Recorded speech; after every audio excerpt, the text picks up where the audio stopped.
Good evening. Welcome to another awesome Thursday night live stream. Best of weeks.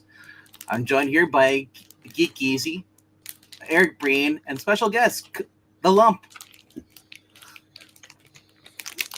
Face front, Lump. That's her making the crinkle noise. She's stepping on comic bags. I was like, Jeff, quit eating. Now she's behind. Yep. She's interested in something. Yeah, she's gonna go jump over to her lump chair. Probably. Just curious what's she gonna do. Yep, she is. She's she gonna jump over the short box. That's awesome. Yeah, Lump is a calico. Yeah, Some people call those cats patches. I've seen that before because of the colors. They look like just like a patchwork. But you're gonna fall in. She's balanced on the box now. How dare she walk across 99 cents value books? Okay, now she's back in her bed away from bed. Some people put little collars on their cats so they have like little bells. I don't want that. So you hear that ding ding ding ding as he walks up towards you. No, I don't want that at night. Because that would take away from the joy of being scared. Being right on the edge of falling asleep and having her jump up on the bed. And you can, I mean, she's just enough you notice. Oh man! Well, I went in the other room earlier tonight to grab a couple of bags to bag and board something, and file a couple of things. I hear a noise. I turn around and she's walking across the couch that's in there. It's like I did not hear her come in or jump up on the couch. Yeah, they're light on their feet. They're able to sneak by everything. You know, they're predators. Imagine being a mouse and then you hear that and it's just like you're gone. I'd be nervous. It's like hawk. Everything wants to kill me. You know. Man, I fully suspect if Lump saw a mouse, she'd wave at it. Right. Oh man. What is up to everybody in the chat? We got Marani here. We got One Sick Dude, Cheeseburger and Comics. Are you eating? I hope you're not eating cheeseburgers while you read comics. Kind of a greasy situation. Unless you're reading them digital, then I approve. You know, because now you're not getting the comic books all full of grease. Actually, this days and age, so the new books, I'd be like, if you're buying current Marvel, yeah, you don't want to get that on your burger. What are you talking about? Everything is great. Everything, yes. Everything is the A-OK, as Richard says. Yes. Yeah, nothing but BPCs here. All right. But yeah, I got 17 brand new issues today. Did you see Richard's community post today told Wes just to stay gone? Yeah. I'm sure Wes is just loving every minute of this. It's like, please keep going to give me free advertisements. Well, I don't know. He's run afoul of the sheriff of Pop Cultureville. No, I'll just say every time he badmouths Wes, anybody who doesn't like what currently Richard's doing, remember he's purging everybody. If they're not subscribed to Wes, they're gonna jump over there and start watching Wes.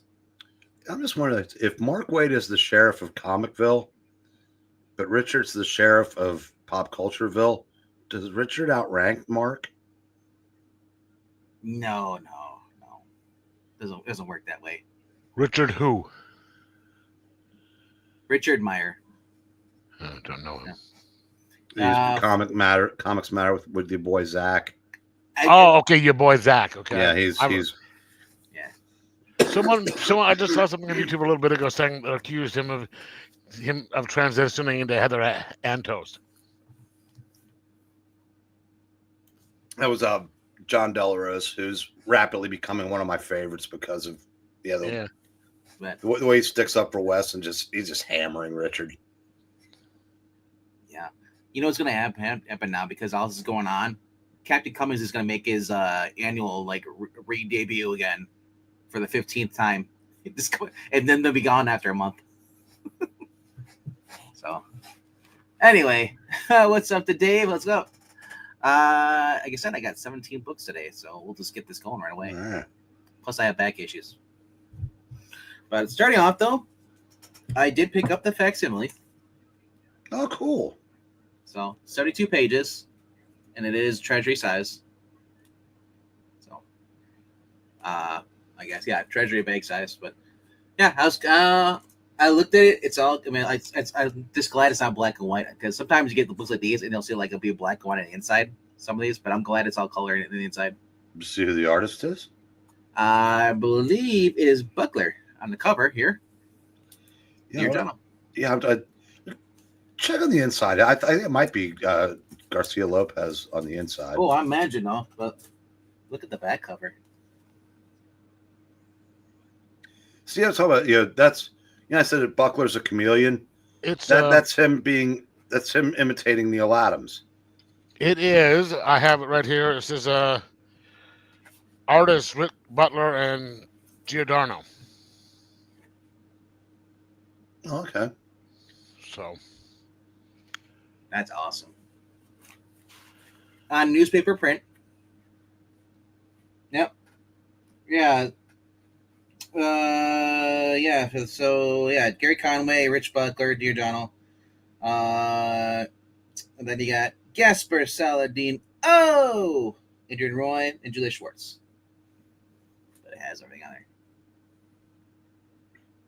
So, but like I said, pretty cool, man. Everything is a nice, bright colored preprint.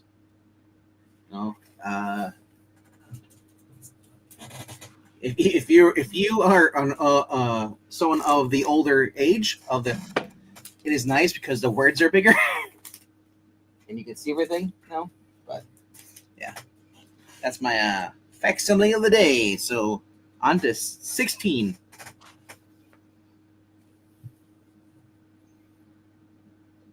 Yeah, I agree with this too. I don't. I mean, he's got a lot of. He's got a lot of skeletons in his closet, but I've actually been watching the videos, and like I said, I wouldn't be shocked if it's just another attention grab. Clever way to get in there, supporting West. That's awesome, but JDA always has a motive for things he does. But whatever. Number 16. What everybody's got a motive for everything. Actually, no, sorry, that's the wrong book. That's the wrong order. My number 16 is over here. Sorry, I went the wrong order.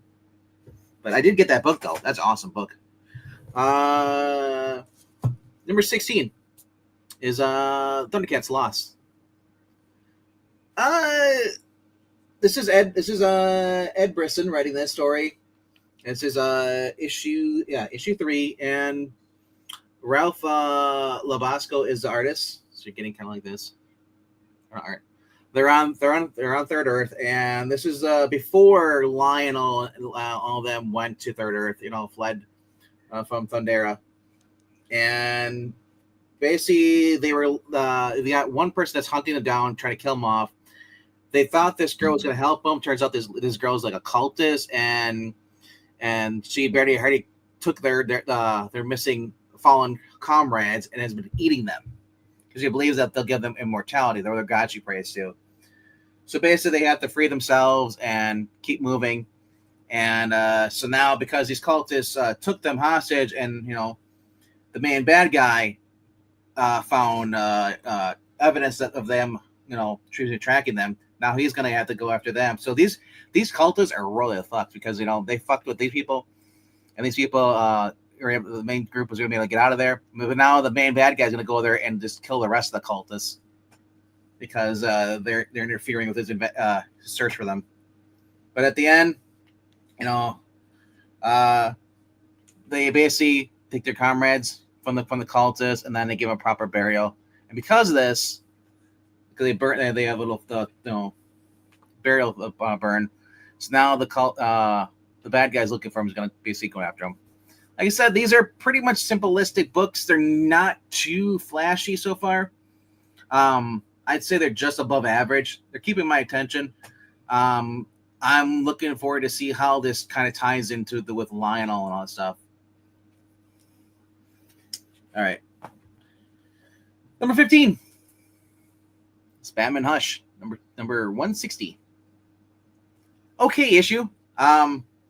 Like I said, I keep telling everybody, the way I look at this, it's beautiful Jim Lee art, and it's written out of continuity.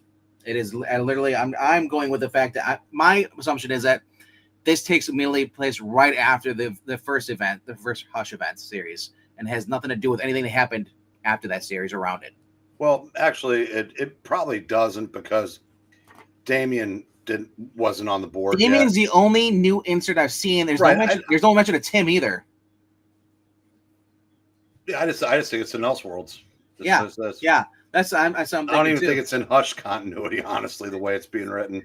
But yeah, Jason's working for Hush, and they end up stealing the Batmobile after they leave the Batcave. They steal Joker and stuff.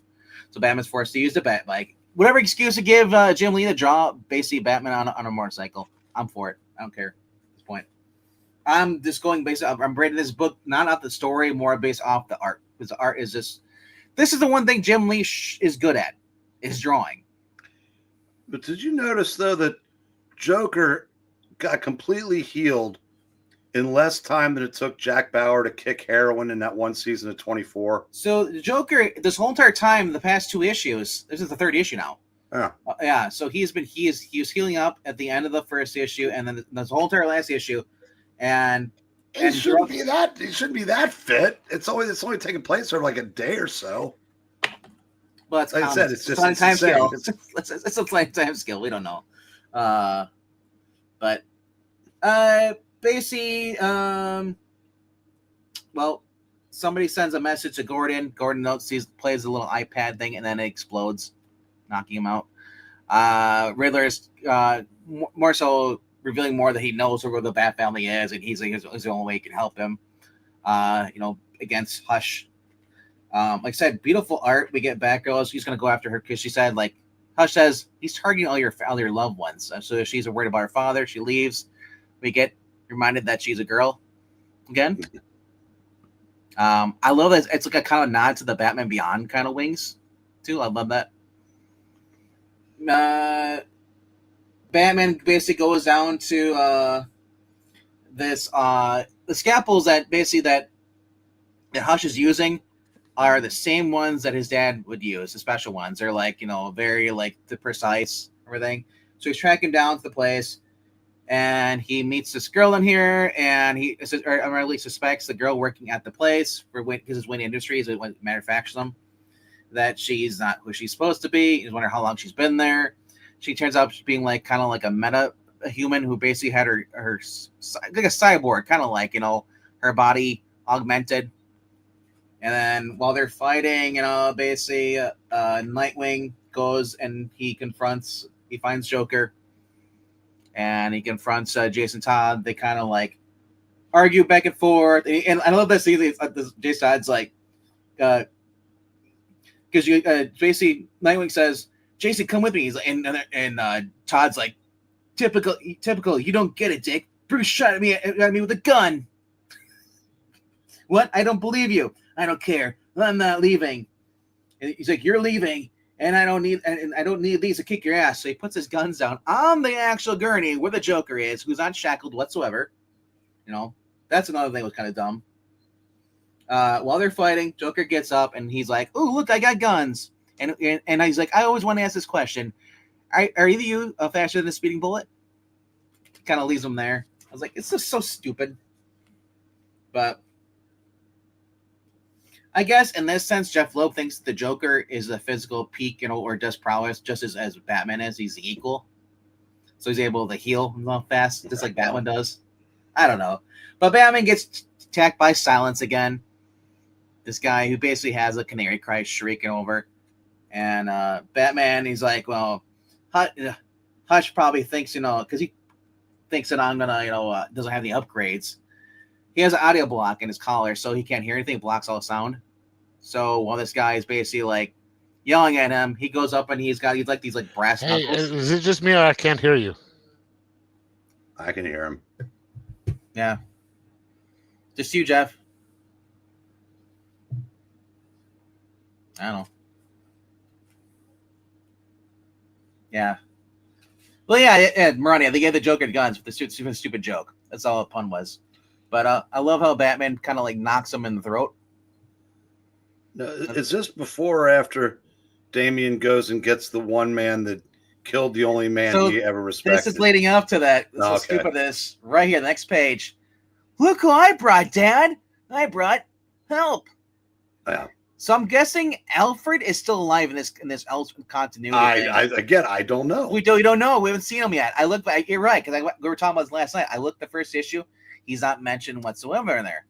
So and Bruce isn't triggered by this guy seeing Bane, but we have Rock'em Sock'em with the two big guys now. We have Bane versus Silence, and they're like, he tells him, Bane, go for his throat so he can't speak whatsoever. But then Hush gets the drop. He's got the scalpel. Like I said, it's just a complete mess, but the art is good. The art is the only good thing about this series so far. The story's batshit. So the next panel you see that will be Robin disarming Hush. This is absolute Hush. Yeah, pretty much the absurdity of this. So I was watching Popeye Culture this afternoon. Yeah. And remember Mark McGrath? Yeah, from Sugar Ray? No, from the chats.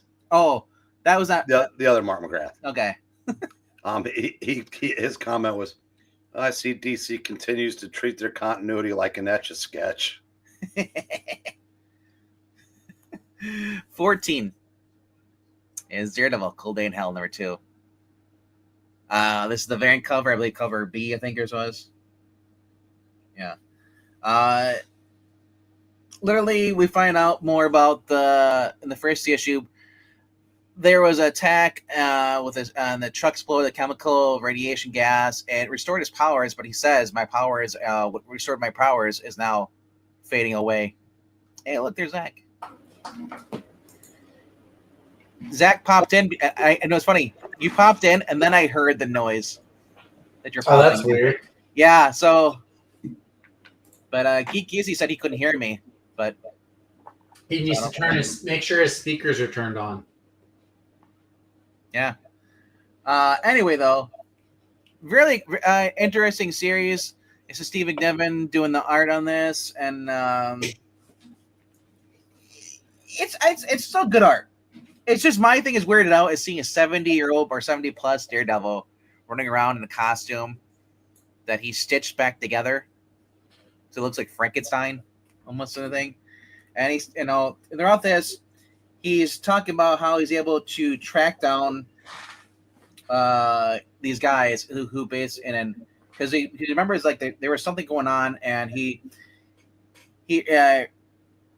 like he keeps talking about, he's like, I need to work, he's like and he talks about I got their scent, and he's like, and he's like basically he's like he keeps repeating something.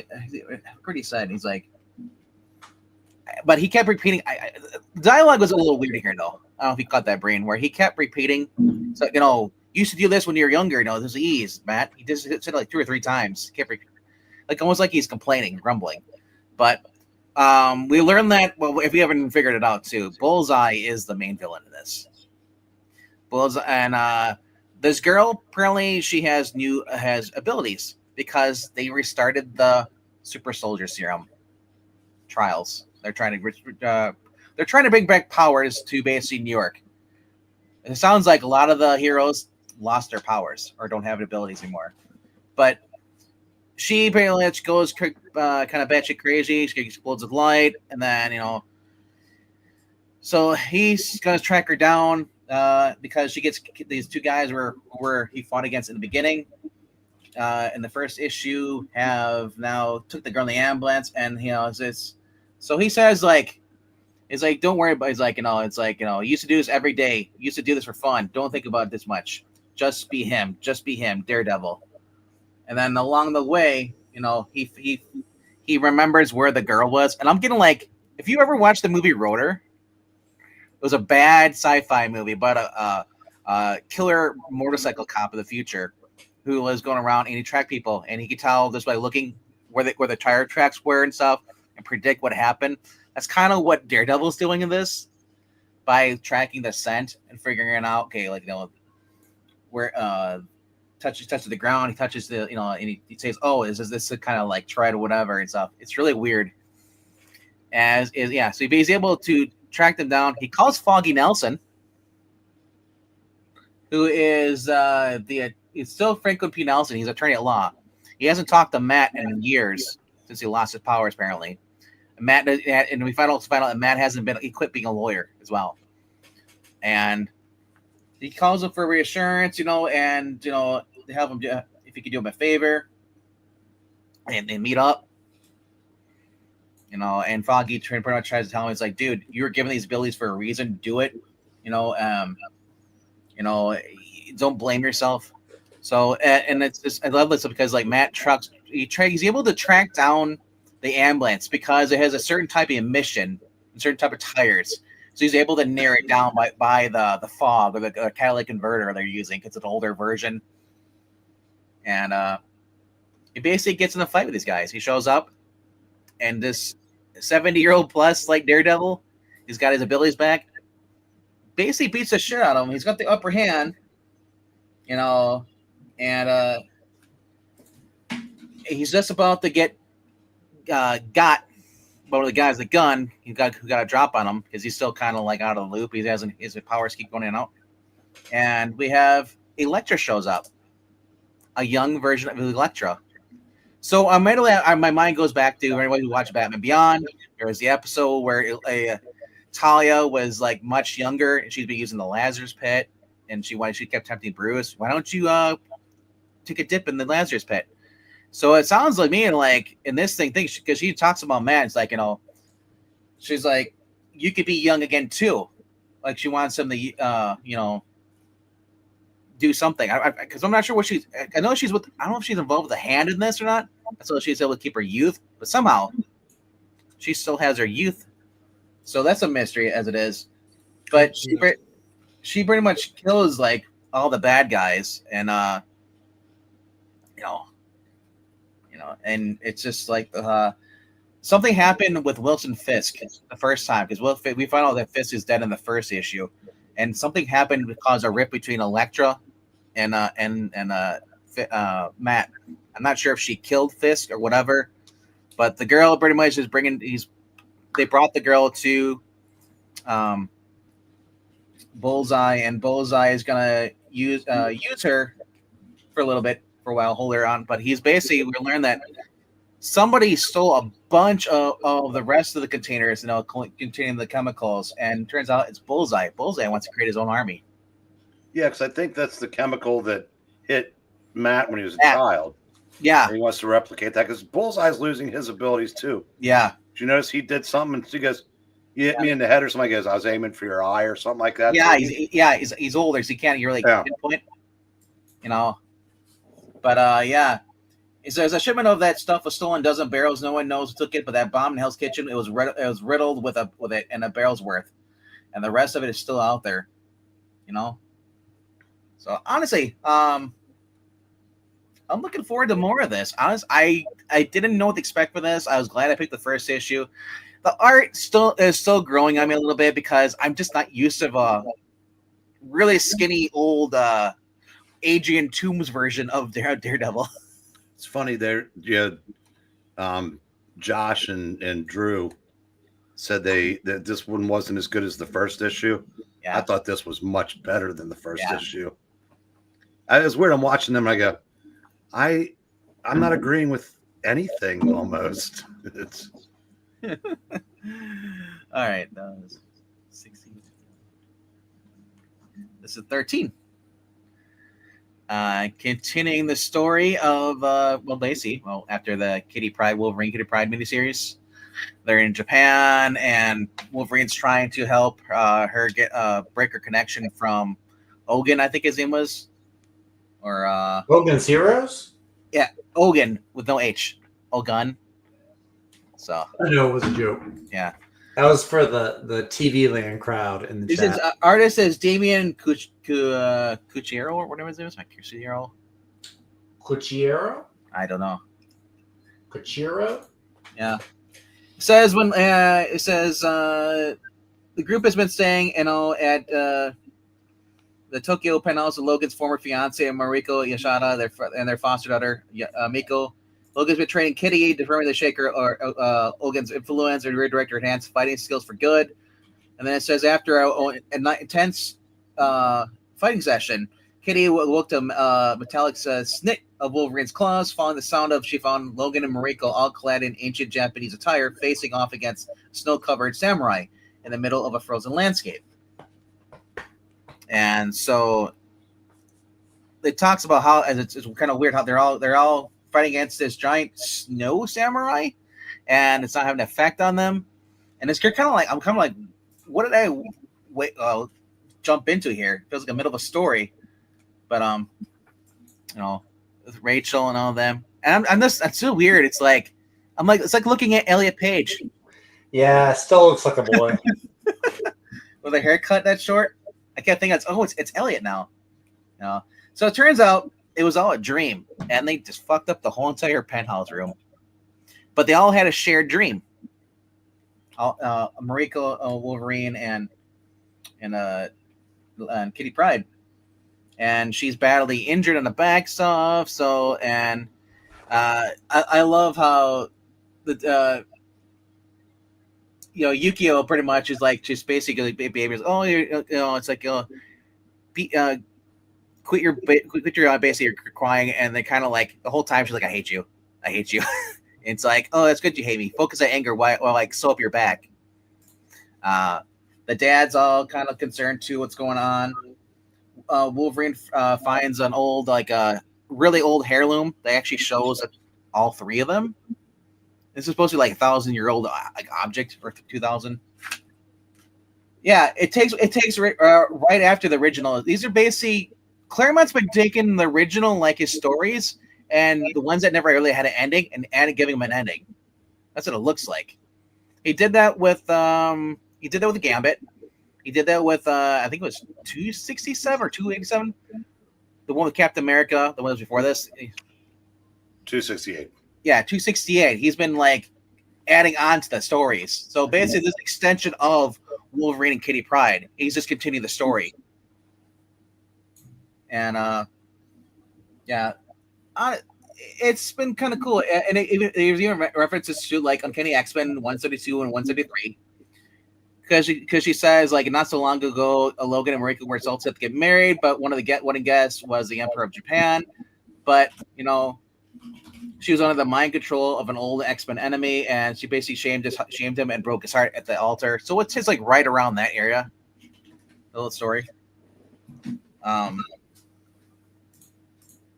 Overall, and you get to see like more touching scenes between like Logan and Mariko Tamaki. So they talk about food. Yeah, they do. Cool. Yeah, and she says like, hey, Wolverine. She says, Logan, I don't care about the beast. It's like no matter what happens, I'll always love you. We're made for each other. We're soul bound. Stuff going on. Another power was really kind of weird is that Kitty Pryde can like levitate now. Well, she can phase, so that makes sense. Yeah, it makes sense if she's lighter than air. Yeah, so she's doing that. But that's kind of how it ends. With here. Hold on, the last page here. Or no, it says over here. She has a little heart-to-heart with her dad, but then these Sentinels pop in, like these little mini Sentinels, which I think are canon from the actual series. Yeah, X-Men Gold 2013, apparently. So I'm not. They're throwing those in there. And at the end, we have a Trask. a new character, Ziggy Trask. The daughter getting revenge for her father. It's mutants.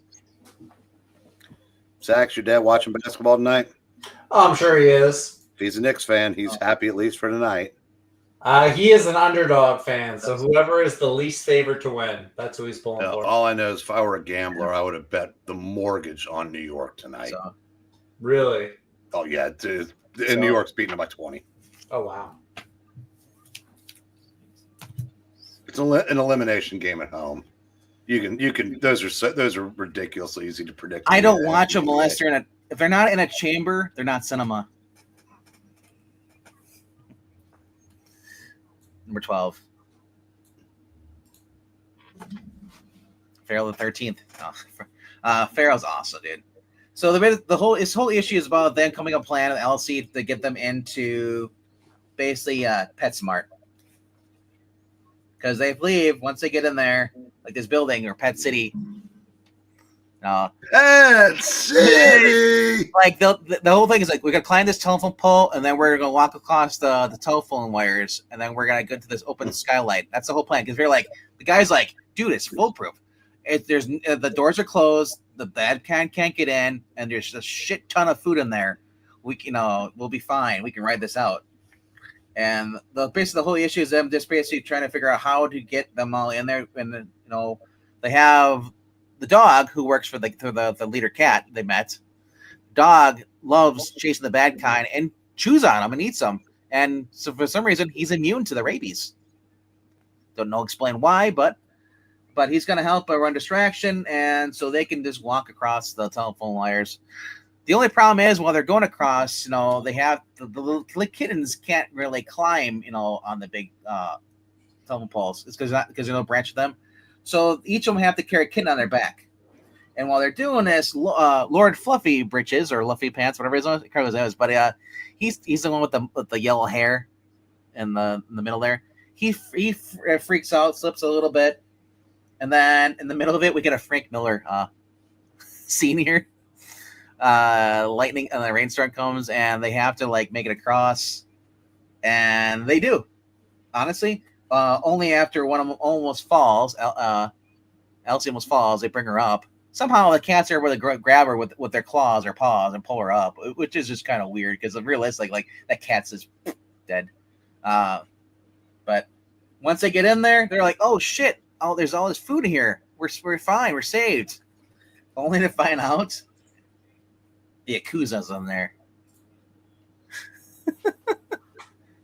The Siamese cat and stuff. And and they're like, "Oh shit, we didn't know anybody's in here." He's like, "We've always been here." Like these are cats that have been living in the food factory. I'm like, were they next on the line to be the food? But fun little issue. All right, I believe we're on 11 now. That's my 12. Number 11, Pinapacos. I saw where you're talking about, Brain. This might end with them being lovers. Not Mike. That last page cover might be a tease, but so they're being chased by zombies and stuff, and the last issue they left Roxy's parents' house, and they stopped halfway. They were sliding across the telephone wires, only stopped halfway through, and then they make a weight joke about her, and she's like, "I'm gonna diet." So it ain't me holding this down, whatever. But they end up falling, and the girl like, "Oh shit, brains," and then she lets her skirt up, and then I love this. They're like, legs. It's so absurd. She's like, "Excuse me, how?" And then she hits him with the bat, and then I love that she's like, "and mental swings," because it's a time period. So they basically make it to the little Vespa bike. They get out of town, and we kind of get the girl checking out, checking out the other girl, Foxy, and pretty much they just was questioning her why are you dressing that way you are? Are you trying to impress anybody? Because she says mostly the people who dress that way are always because they're lonely. That's why they dress like greasers. Then they end up seeing somebody they're gonna hold up into like the movie theater. They see a little guy like walk in there, and that's the guy from the first issue they saw. So they're gonna follow him into the movie theater. Roxy, because she's a ditz, she's like, "Oh, I'm gonna go pay." He's like, "Why are you paying? They're all dead." But if Foxy's the ditch, isn't it? Is that? Can't remember which one's Roxy. Remember Roxanne's the butch one, whatever. I can't remember. I can't remember either now. Now I think about it. It doesn't matter. Whatever. But anyway, they get in the theater and it's the invasion of the body snatchers, which is playing on the screen, which is kind of cool. It's a pack full of zombies in there. And she's like, take your damn shoes off. You're making too much noise. Okay, so she puts them in like little pockets they had in her dress. It falls out because that's what she does. She's the ditz. She's the idiot that causes everything about the problems. And it makes it a loud bang. The zombies end up like seeing them, and then they chase them. They run upstairs after chasing up the little guy up there, and they close the door. And they grab him, and they realize his hand comes off. We're like, what the hell is that? It's just he ends up being beamed into like a UFO or something. He's gone. So then they're left to basically like, okay, well, she's like, dude, Roxy is okay. She says like, what do we do now, Roxy? We're surrounded. Not much we can do, but rumble. So they're gonna fight. She already lost her bat because her bat broke. So they're getting ready to fight. And I love this. There's even an Archie's reference in here. We got Jughead, one of the zombies. Yeah. So if you didn't see that before, Huh. and it looks like the Riverdale group, most of the sons. We even have a red in the front, and actually it is the whole thing. And actually, if it zooms in, as you see there, that's the whole entire like group right there. I didn't even notice that. We got Pop, we got Reggie, all of them. That's the whole Archie group, zombies. So I saw that. I was, oh my gosh, great. Then they get pulled into like the UFO, and the alien's like, oh hey, it's like welcome, we brought you here. We chose you to serve you, your kind, because they're like there's an alien invasion, a threat of your planet. So in mercy killing, we decided to spare you from the invasion by turning you all into zombies. But we saved 2 of your kind. They're procreate. And she's like, hey, dumbass, we're both the same gender. And the alien's like, oh, really? What? Oh, there's some Wizard of Oz references because they can't see the guy. He's just talking behind a voice from behind something. And once the alien realizes they're serious, he's like, oh, you guys can't procreate?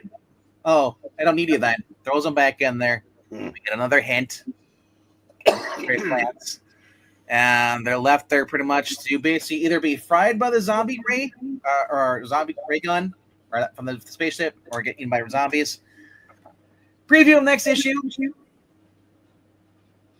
So, like I said, this just could be a pinup tease to get guys to buy it. Hey, look. Overall, it's enjoyable still. I said, I'll tell you how little it took me out of the story. It's my number 2 of the week.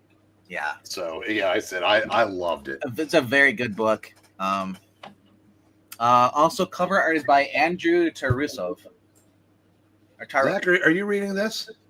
Yeah. Who? You're reading Pin Apocalypse? Me? No. This is a lot of fun. Yeah.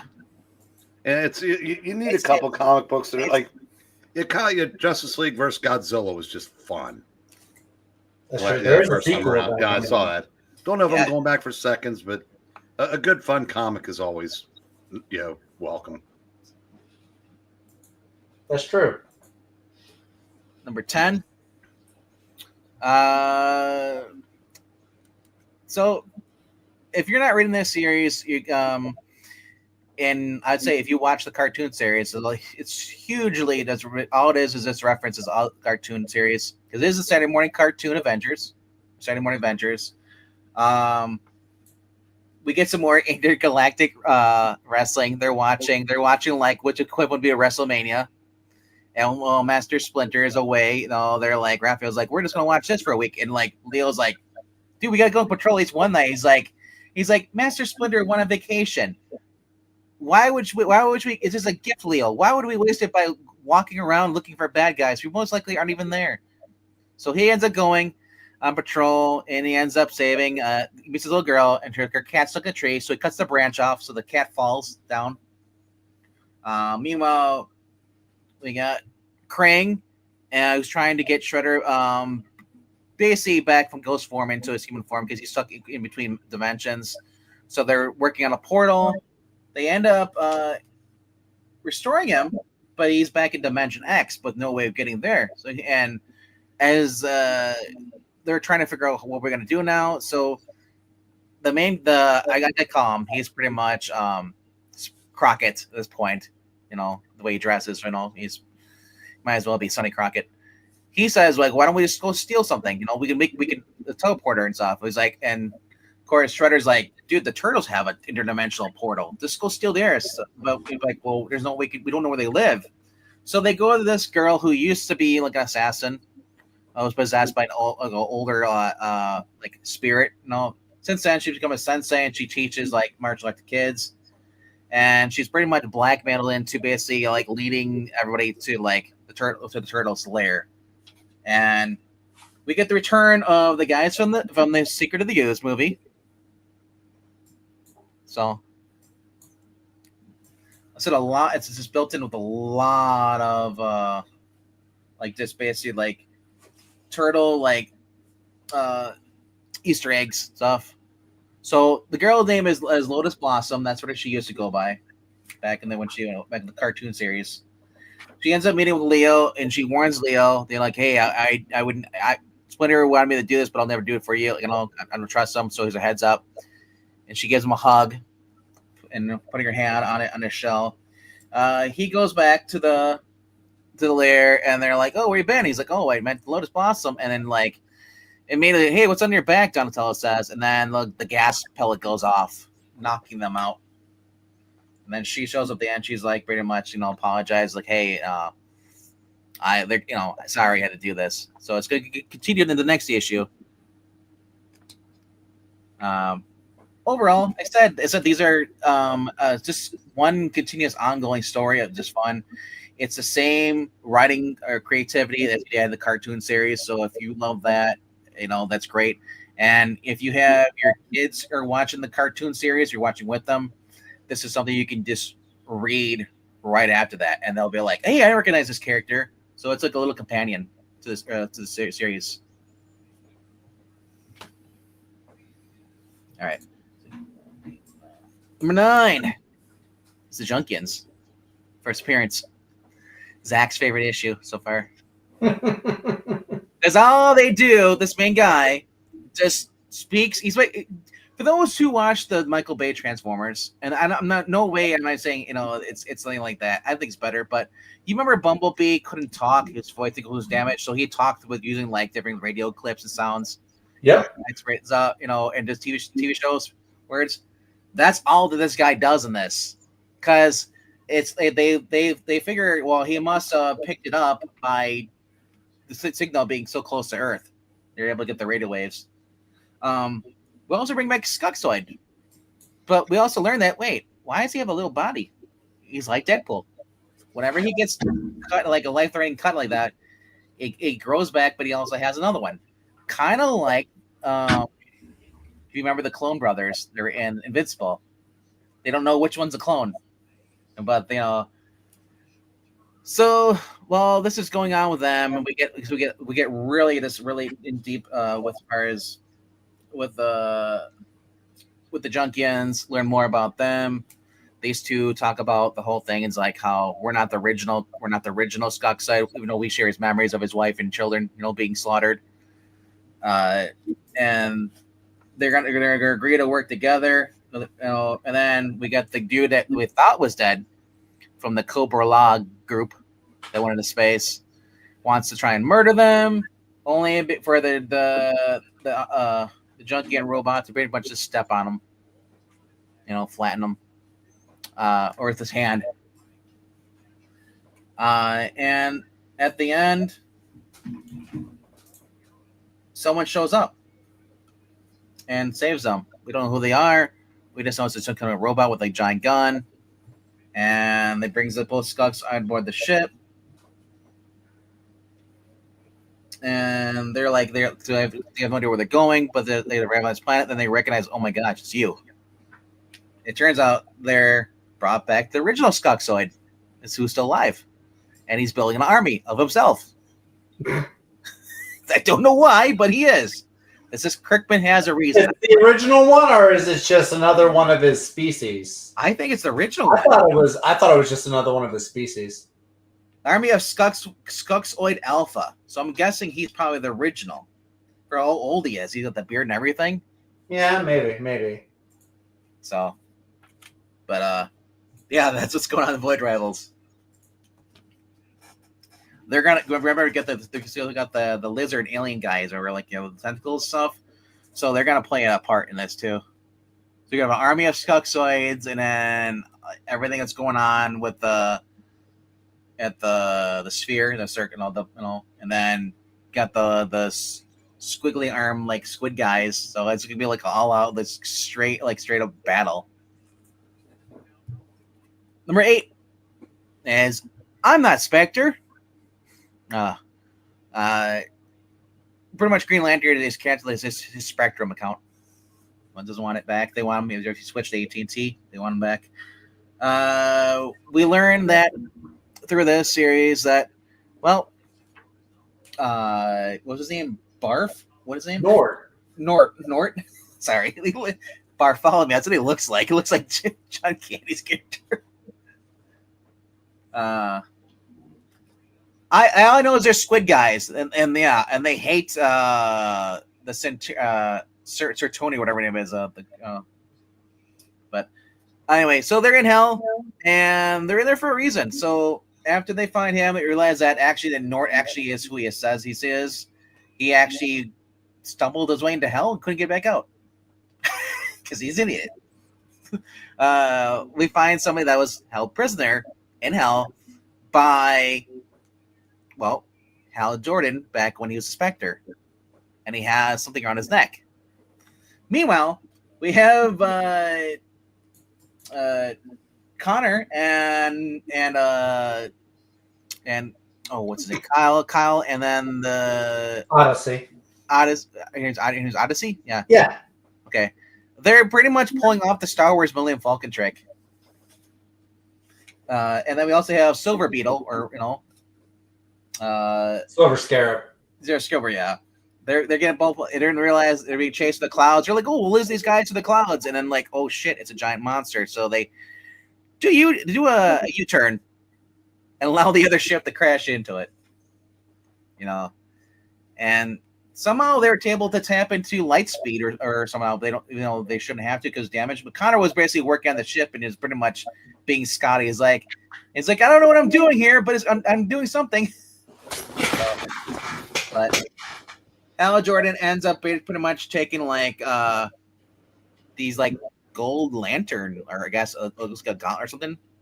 It's a necklace, some kind of necklace. Yeah, and leaves them there to rot, only for the Spirit of Vengeance to show up, and then Hal's like, "Shit, guys, get out of here! I'll deal with this old Specty and all." And this is kind of weird with Spectre. Is like, it's like you. It's like, and the Hal's like, sorry, I have a job. Even if I didn't look for the one you're looking, if I'm not the one you're looking for, the one you're offering. He said, and he's like, who said I'm offering? And basically, like, the Spectre wants Hal to take the job back, but he's like, but I need you to say yes in order to. I can't just possess your body. You have to say yes. I don't have Jim Corrigan. I don't have. So he's basically doesn't have a host. That's what it sounds like. And he wants to get out of hell. I don't know why he's in there, but we get this cool fights between the Spectre and Hal. And the last minute, Hal ends up leaving.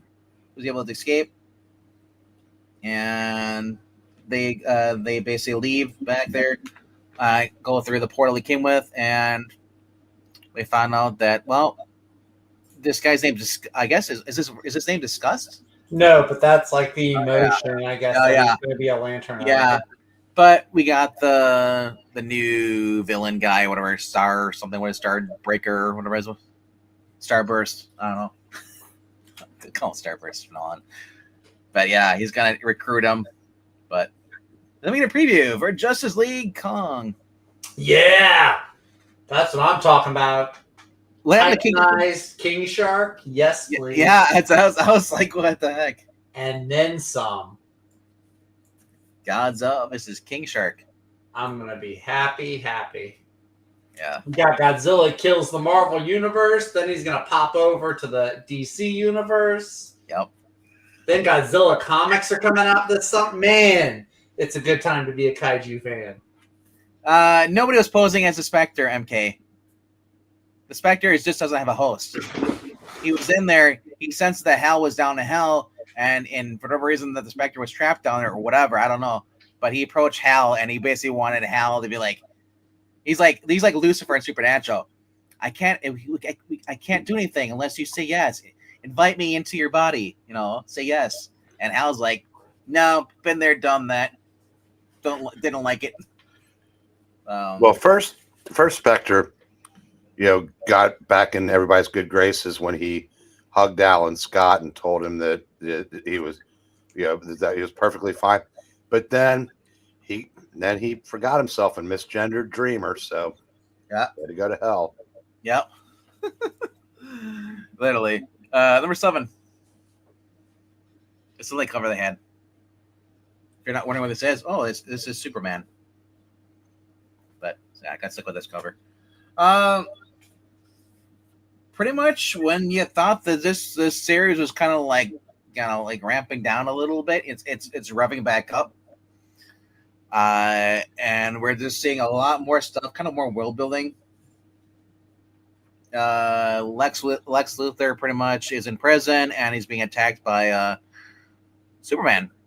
Superman, who's basically the red kryptonite that was infected him within like the very first couple of issues, or I guess it's issue 15 or 14, I remember what it was. They don't. See, there's the one thing I wish they reference is like, see this issue when he got infected with red kryptonite, because I want to know, is it like from like the past or is it from the future? Whatever, World's Finest, where is it from? But we see Lena talking to Luthor in the beginning here. And pretty much blame her dad. It's like, it's like, this is all your fault. It's like, all you care about is you. You don't care about me. And Lex is a good version of Lex. He's like, he admitted his faults, everything. And still she's like a rebellious teenager. And is like, Daddy doesn't love me. I'm like, he just was trying to love you. And she blames everything that happened on him. Mr. Terrific and the Atom and all them are running tests on Lois Lane because she no longer has ability. Says your what is it said? So your power is gone. It appears that your power cells in your system are completely drained, and yellow sunlight does not recharge them. And since we don't know where they came from in the first place, we have no idea if the powers went back to their owner or completely gone. And she says, "Don't worry, Smallville. I got a newspaper place to run anyway, so not really worried about it. I'll be fine. I was happy before then. I'm still be happy now." It's obviously a lie. But then we get an interlude with Zod. He's being chased. And then fucking Kal-El's guns are the ones that are hurting him. So now he's going to be more beyond pissed. He's like, wait, you got a Superman gun? What the shit? He doesn't have his powers back yet. So, at least so far. So we don't know. She lost her powers, but we don't know where they went to. Because Zod clearly doesn't have powers. If he's just on a ship and he's being fired upon, maybe though in the next time they'll show him, like he'll actually have his powers. But Lena goes confronts Mercy Graves, and Mercy Graves like it's like, hey, do you want to work for me? And she's like, fuck no, I don't want to work for you. It's like, look what you did, and you caused all this problem and stuff. You work with my dad. You're just as bad as he is. And then Superman shows up. He's like, I agree with the kid. You're an asshole, pretty much. Fewer words or less. So then Lena Luthor ends up leaving the Supercorp, steals a Superman bike, and heads to Midville. Will that tie into the Supergirl series that's going on right now, or will be continued somewhere else? Another interlude. We got the Legion of Darkseid from an alternate universe that are basically just going through and tracking, whatever they're doing, but they're doing something. It's like, yeah. And then we have Lex basically talking to Superman here. He's basically telling him, he's like, dude, hey, I did what was necessary. I admit what I'm Superman. I have changed, and Superman doesn't believe him. But Lex says, he's like, dude, do you have any idea? He's like, I can still help you though. I can give Lois her power. I can solve her power seg. It's like, do you have any idea what it does? To be so close to greatness, all that power, she could fly by your side. Know what it felt to be like you. But it wasn't just about the power for her. What was it? She knew she could truly make a difference in the world instead of just reporting on it. To have that life yanked away, what does that do to a person? To a marriage? I can help. I want to help and stuff. But then, like, the infection he had, I guess it was a time release for the kryptonite, and it starts taking over his body. And Lex has to, like, get out of there. A lot of cool art here. When I see stuff like that with Superman with the eyes like that, it reminds me of the George Perez Superman cover, where he's all in gray, and all you see is like the glowing eyes. It's supposed to be Matrix Superman. There were 3 different artists on that book. Yeah. Yeah. And actually there's a lot more in there than I thought there was going to be. Yeah. I do want to see a story that, because Supergirl is in her new costume. Yeah. In this storyline, but now she's already settled in Midvale with a new costume and new life. And I hope they bother to at least pay lip service to explain how that happened. Yeah. So Luthor goes to talk to Howard Stern and says, hey, we need to work together. You're gonna help me cure Superman. And then after that, it was like, what you get in return? All 3 of us will fight to the death. But you have to cure Superman first. But as Superman's basically raging out, he finally gets control of the red kryptonite. Where he starts to control it, and then he calls her terrific for help and stuff, everything. And only for Marilyn Moonlight's like, "Yo, Whitey, I'm gonna kick your white privilege ass." That's what I felt like at the end here. I'm sorry, every time I see her. That was like 20. Like, how many pages was this book? Yeah, it was like that many minus 1 good story. I know, right? And I don't care about Marilyn DEI light.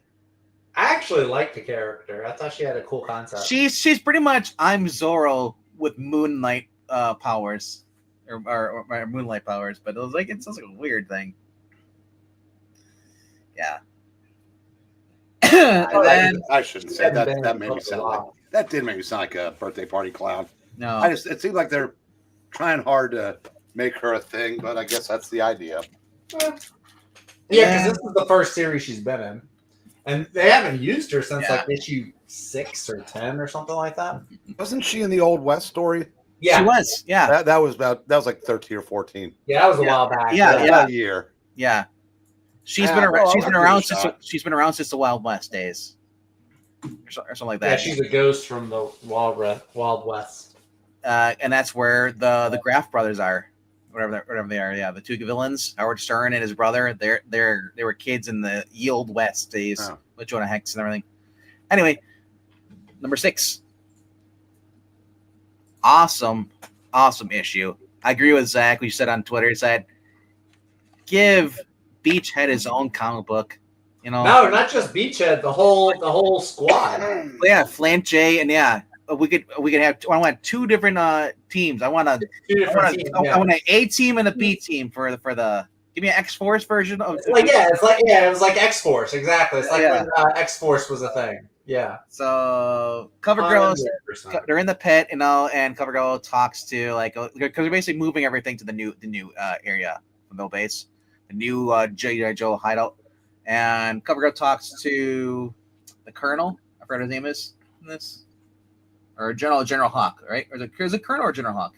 It's General Hawk. Yeah. She's like, what is Night Force? She says, and I was like, no, this isn't DC. Right away. I thought of right away is Night Force, but she's like, everything has been redacted. He's like, nothing to worry about. It was an old thing that never went wrong. So anyway, we're like, meanwhile, on this other location here, like along the ocean front, there's Beach. It turns out Beach has been hired to basically to go steal something, and they don't need. And he's trying to prove that he's not too old to do the job still. He doesn't want to be. He doesn't want to be stuck working for the Joes and just training people. He wants to be a field operative. So he goes alone, takes out the 2 guards. With the you even get the little noise. So it's like snip snip, the little silencer guns. And he goes in there. And he sees oh, okay, there it is, box 47. He's like, shit, it's way bigger than they told me. Rick, the debriefing recon info was wrong. So he's like, okay. So then he has to get the little stupid truck here, squeak squeak, as he goes through. Then he has to stop because the old guy who's getting it out with the 2 younger hot chicks, he's like, what the shit? Why is that box here? They're supposed to put it in my warehouse. And he goes back to the ladies, It's just like a little situational humor. I love this. And then he realized he's like, oh fuck, is really no? There's other competition to steal the box. Not just competition; those are the bloodhounds, baby. Yeah, bloodhounds. So he has to fight them. Meanwhile, the old guy's like Hugh Hefner is about to get it on with his ladies. And then they get fight in a crash. He's like, and then the old dude's like, what the hell's going on? And turns out the bad guys hooked the crate up to a chain and they're pulling it by a semi truck. So then you got Beachhead riding behind on the thing. Like I said, this is awesome. It's a great issue. And he shoots a chain so he can break free. And he's like, okay, great. What am I gonna do now? But then here they come on their little motorcycles and their dirt bikes, and he's all surrounded. He starts pretty much. Someone shows up. It's Jay. Or Lady J on her little sky sled thing. Throws a chain down, hooks it onto the crate. He gets sky lifted in the air. And of course, the bad guy here, he's like, blood. Yeah, he's like, you bastards, you didn't do your job. Well, he kills all of them. After he says, try harder next time. And Beachhead is pretty much like, the old man was supposed to be alone. No, there's no city about any damn bloodhounds. I got a ride, but it's a one-way trip to the retirement home. He's like, I didn't ask for anybody's help. And then we get Flint and Jay show up. And he's kind of talking, basically leaning into them. They open up the crate. They realize what's actually in the crate. Remember those box? Yeah. So it's that, remember those, the bats, the new bats? Mm-hmm. Yeah, that's what it is. The ones who are charged by Energon. So they're going to use that. Apparently, the Joes are going to try and make their own versions, I guess. But yeah, it said that. Yeah, it says we don't play by the rules anymore. It's like, so that's that they're doing. They're going to start fighting fire with fire. Like I said, I could just read everything about Beachhead. Beachhead is just freaking awesome by himself. He's a little secret agent guy, going in. He's almost like a Nick Fury going in and just like getting the job done and then leaving. Or a Castle when he went to go see Nick Fury. Awesome series. All right. Number 5 this week. You guys saw before. Is what if Donald Duck became Iron Man? You're like, how the hell did it beat G.I. Joe? I guess the nostalgia is what I've been liking about this. And literally, it's Tales of Astonish. Basically, Iron Duck is born. Tales of Suspense. Tales of Suspense.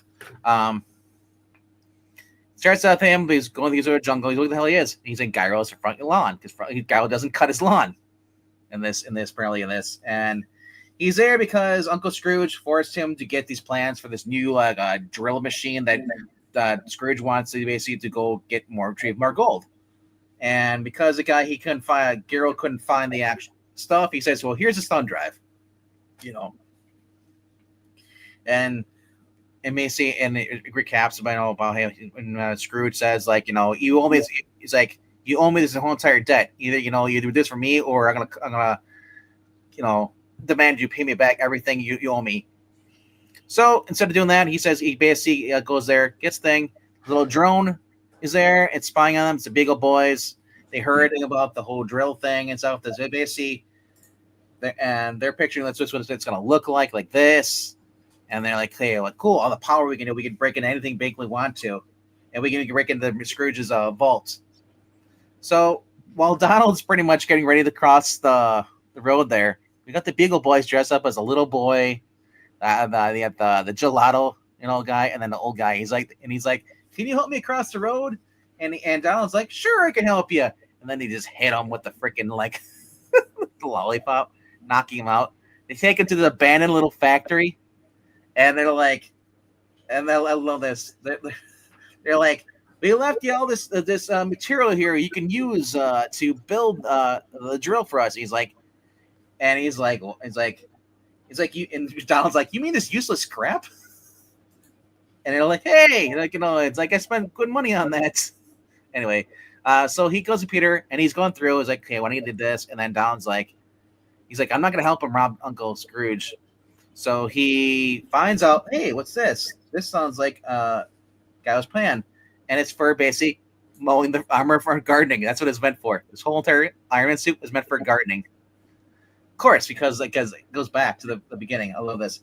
So we get him doing like the Iron Man thing when he's in the cave, where he's like welding, building the armor. I love it. Yeah, and while they're in there, like he's like, I'm done. It's like, okay, sure. He goes in and he basically we get Iron Duck. It's really cool.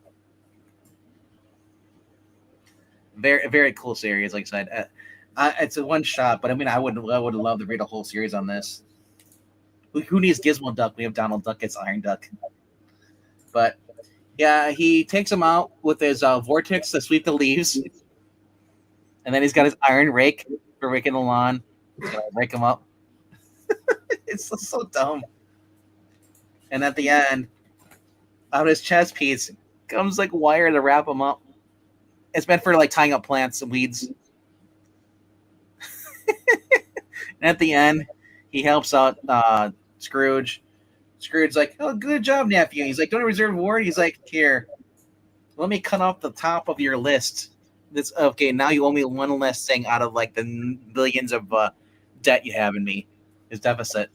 At the end, Donald ends up going to Paris, and he flies the Daisy to Paris for their date.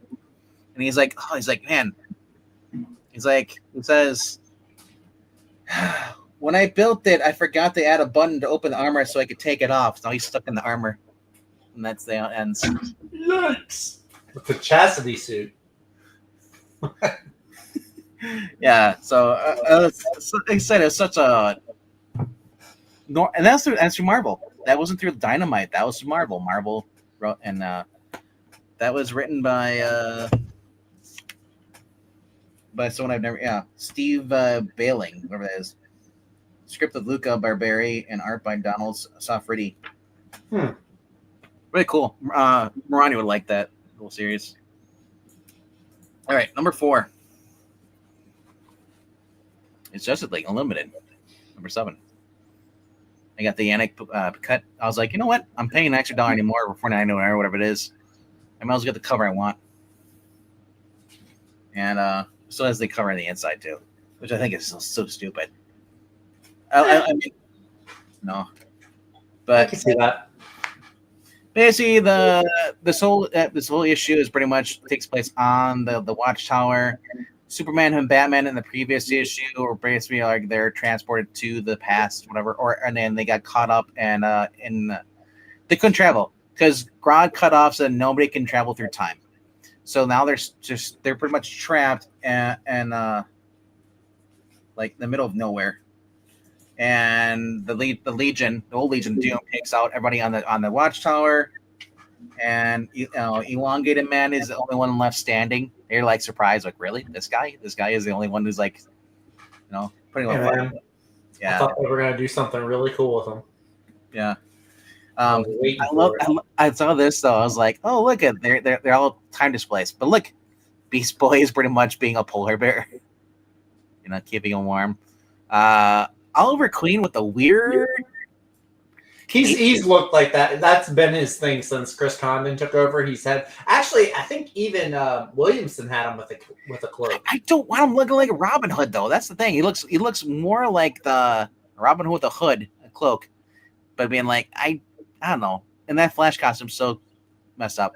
So anyway, Elongated Man had been basically distracted the whole time, so he could like here, it's like I'm useless, no. It's like you underestimated me, and then they're like, Luthor's like, actually no, idiot, we've been waiting for you to make this move. Knocks the gun out, and then they shoot him, and then Joker's like, ooh, you promised one. Can we torture him? He's like, sure. God's like, go have it. Superman. It shows them at the end here. They're kind of like they're trapped in Arabia, 14,000 BCE, and they can't get back. And it also shows like the rest of the team, like in 19,640 19,640 CE, whatever that is. And then Jupiter 22 or ZZ1Z CE, and then it has 1870. I'm guessing they're supposed to be twos, not because they really look like Z's on them. I think those are twos. Yeah. Yeah, it's a really weird, poor choice for font, but we're all separated. There's only one thing they didn't account for, is that, well, real quickly, they'll show this. They want to get Darkseid's energy. So basically, Grodd wants to become a Zod. And then Lex Luthor and all of them says fuck that. I'm not letting you guys become a Zod or become a god. It's like and so they kind of fight over it. Airwave is revealed to be alive somehow still. He's able to communicate with all of the Justice League members. So we get this floating headshot right here, which is kind of cool. And he's communicating with them the whole entire time. And he's able to basically bring them back, the Justice League. And they use their powers to kind of amplify his ability. And only problem is that as he's about to bring him back, Grodd goes into the little thing and starts absorbing the Darkseid energy. When Darkseid pretty much was destroyed, whatever energy left over, and he's now the Darkseid Grodd. Which makes me wonder if Grodd's the coolest thing they could do here is have Darkseid form himself out of Grodd and just kind of like they did for on the CW Flash, where he just rips off the good Zoom or what we call it, and this and underneath it is the real reverse Flash. That'd be cool to do that with Zod, but where Zod basically uses Gorilla God's body and just basically morphs it into his own body. But I don't know. But he brings everybody back, and that's kind of it's how it's gonna end right here. And then we get Superman Unlimited preview, which no one really cares about. But yeah, alrighty. And then the preview for the next issue of Batman Dark Patterns. Real quickly, number 17 of this Ultimate Spider-Man fun series. Learn more about Felicia Hardy, and then who is the other, and Robbie becoming is also Mysterio as well. Same as Wesley, who works for the Kingpin. All three of them are part of the Mysterio Order. We don't know who the last two are. Gwen and Harry, pretty much talking about what they're going to do. Harry doesn't really know much about Gwen. Well, the side is kind of a shock to him when she saved him. He's communicating with Uncle Ben, but he's also put up Otto in another place with his limited funds. And I thought this was interesting because it says basically here it says, if you're going to ask for anything what you need, make sure you actually really do need it. And he says, I need a particle accelerator, and yes, 100% need a pocket-sized nuclear reactor. I'm like, is this Spider-Man 2? That's what it sounded like. I'm going to have the power of the sun in my hands. But when he puts the armor back on, because it's been months since he wore the armor, so the AI pretty much scolds Harry, because that's what it is. It's Norman being classic Norman, yelling at his son, scolding him. They go and attack a facility owned by the Maker and all them. And actually, no, it's being run by the Negative Man's crew, and get this like really cool scene with them, like McGwen and because using the ambulance, she's only allowed to use it for like for a week or so, or a couple days, and we get this making people like, freak out and see like everybody is demon and stuff. So we kind of see like a Green Goblin kind of demon. At the end, because Harry had been talking to keeping contact with Uncle Ben. He approached Uncle Ben at the paper business, and he says like here, and Ben says like, dude, you need to go talk to Peter, let him know you're alive because it's really eating him up. It's like and so at the end, he ends up calling Peter. He's like, dude, like Peter, you can come home now. Don't worry. It's also revealed that they had Peter's place bugged in case anybody were to go after them. They would have another advanced warning for Peter at Peter's place. Number 2 is Predator versus Spider-Man. Another very cool series. More so, we got these hot. It's basically like as we pointed out. I think it was Zach you pointed out. It's Predator 2. Instead of being in Los Angeles, being really hot out there in a blackout and stuff, it's New York. They're having brownouts, and and everybody's sweating to death, and people are getting killed in the subway, stuff.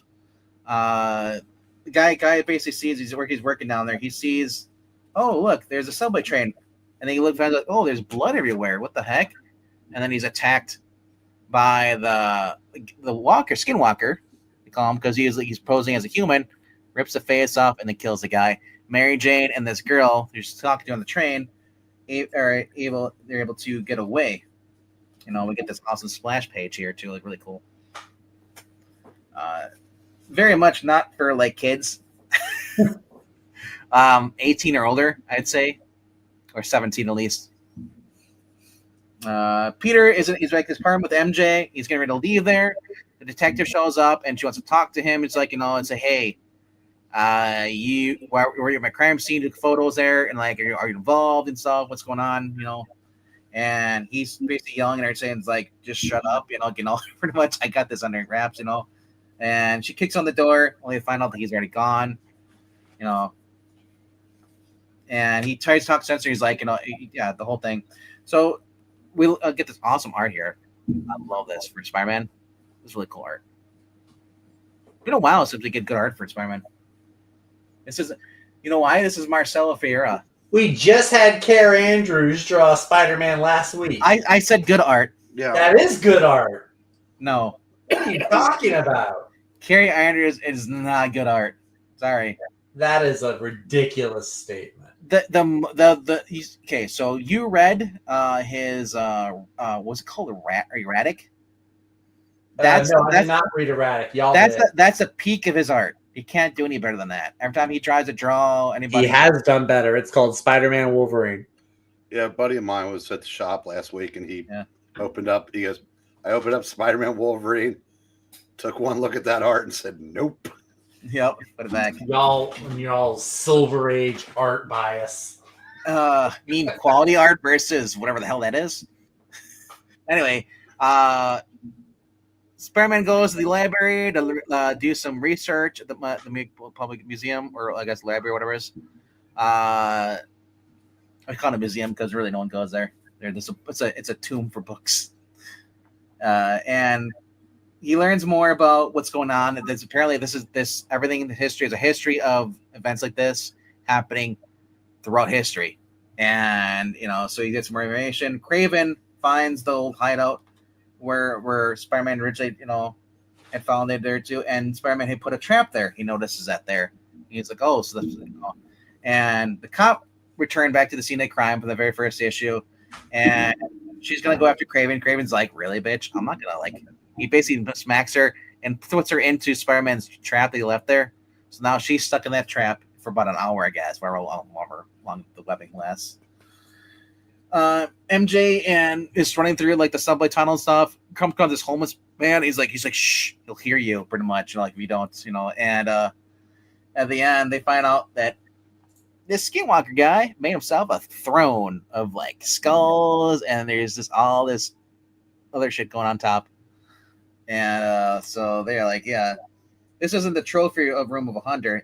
It's babbling, slobbering chaos, collection of cruel madness. And at the end, we get picture of Jonah yelling at Peter Parker, and Peter and him showing the photos and all that stuff, and try to tell him, hey, this has been going on for years and stuff.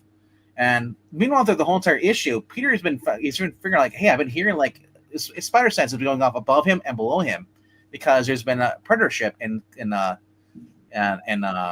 cloaking device, basically following him. Turns out, because this is the rogue predator, they sent other predators to go after it because it's breaking the rules. They're under honor code and stuff. So, and then it shows for the next issue we got more Craven. No, some other So honestly, this has been fun. By the way, Zach. Yes. Remember what I told you last week about things that friends don't let friends do? Yeah. Well, what was it? Read.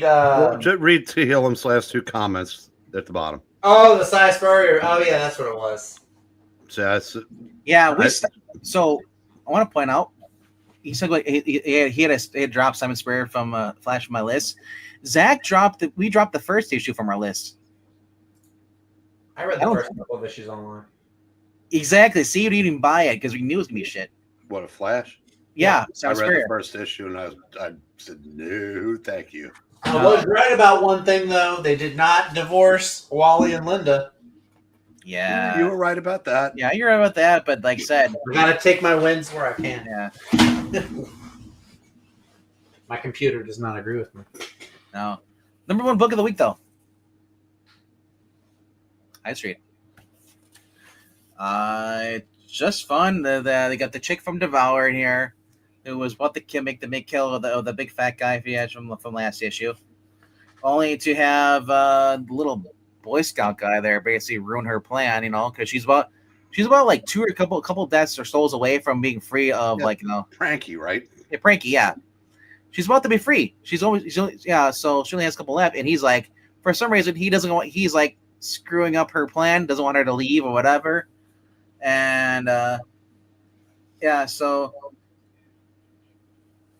he's kind of upset because he thinks that basically Mr. X-Ray is going to basically build an army and reward him and stuff, and recording people. And she says like, I'm not part of his damn thing. I just want to leave. I don't give a shit about this place. I just want to leave. And Mr. X-Ray pretty much. He's feeling kind of sorry. He talks about his daughter, how he basically wants to leave. First thing he wants to do is make right things right with his daughter and stuff. He feels horrible. We get to see other people throughout the whole town. So we some new people too as well. There's a psychic lady, and then there's also a poster there of a Raquel Vane poster. It says High Street's bombshell since 1975. A pin-up on every boy's wall, but no one's ever seen behind the poster, not even me. Untouchable, just like how she likes it. Sisterhood brought back in the 1920 with a deck of cards and a dozen lies that she delivered. Miss Goodboy herself. She claims she sees all, but like any seasoned fraud, she knows the power of a well-kept secret. And he's like Miss Goodbuddy said that no one will rest without ever even hearing the request. Everyone's out for themselves. So he tried to recruit people, but people turned him down. And then this tourist bus kind of like crashes into a wall. And he's like, "Oh, a gift, So he's like, and my first thought is like, is this like Walking Dead? Like a bunch of people coming in? Like, is this like a homage to that? But they end up like going into like this, theater because Mr. X-Ray there to help him out. He's like, I'm gonna, there's a lot of souls I can take. Are gonna reap, put me up back on the board. And he gets them all in there, and he has them good down. They all have the X-ray glasses, and then they all start seeing all their faults. And it's interesting because the only person in there that actually wants to repent is the lady, the main lady here. With the Liza in there. And at the end, like I said, it's just so here's Carol Barber. They all attack her. They all just kill her. And it's revealed that Mr. X is the one that basically crashed the bus because he wants to basically build himself an army. And Pranky leaves her and stuck inside her basically her place of business, so she can't get out. She's trapped in it now, preventing her from leaving. What a little jerk! Yep, little jerk. And then next Pranky versus the Matinee Monster. So you actually the one character I really feel sorry for this whole entire issue is the lady from Devour, because she realizes what she did, which is wrong and stuff. She's just doing whatever she can to get out of there. Then we get basically information about the scorekeeper, little dossier, and I love this. I gotta get them all: Dr. Jelly and Mr. Peanut Butter. Little ads. Sugar and Scream, Creature Chris. I'm gonna guess it's been a while since Jeff Johns bought cereal. Yeah. Yeah. It ain't $3.99 anymore. No. So, and then all the ads in the back here still have here too. Honestly, this is a very funny issue. They even remember Sisterhood I was talking about? That's because she's going to be in the new miniseries. Yeah. So that's why they introduced her in here. So technically, this is her first appearance, right? Which one? The girl here, because the Sisterhood is supposed to be isn't that also part of this? Yeah, I guess. Yeah. That's supposed to be the psychic lady. You tried recruiting. And on this page here, I'm guessing that's in the middle there. Or yeah, right here. Could be. So, yeah, looking forward to that. That's my number one. Jeff, I'll let you go so you can leave. Can you hear me, Jeff? Yep, I can hear you. Sorry, okay, I had to switch out. I hope my my headphones. I think something went wrong with them, so I had to go with my ball mic. So I hope we don't have that little thing that was going on. All right, cool. Before, but I have 10 and a couple of back issues, and I just realized my lower back's been hurting.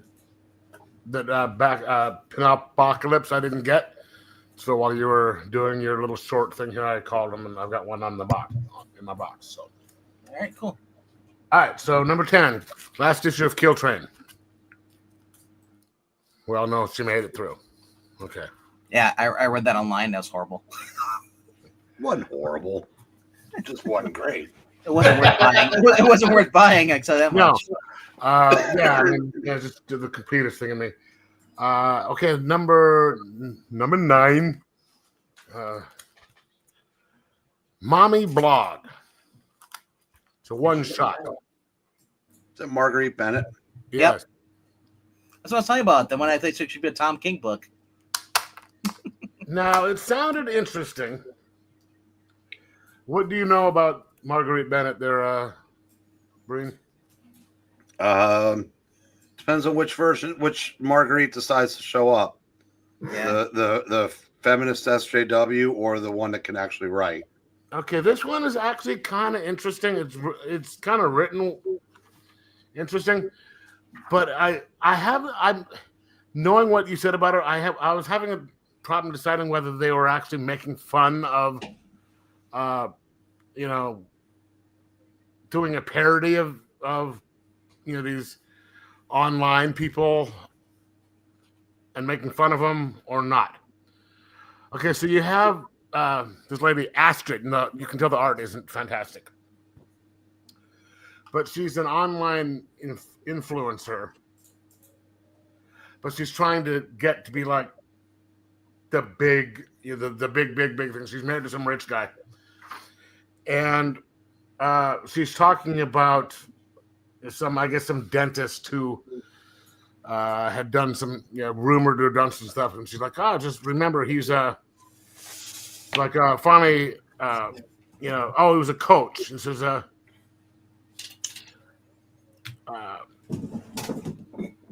who had they've made some allegations against the guy. Says, although some of these unfortunate allegations have been made about our coach, this is America, and you are not guilty until proven innocent.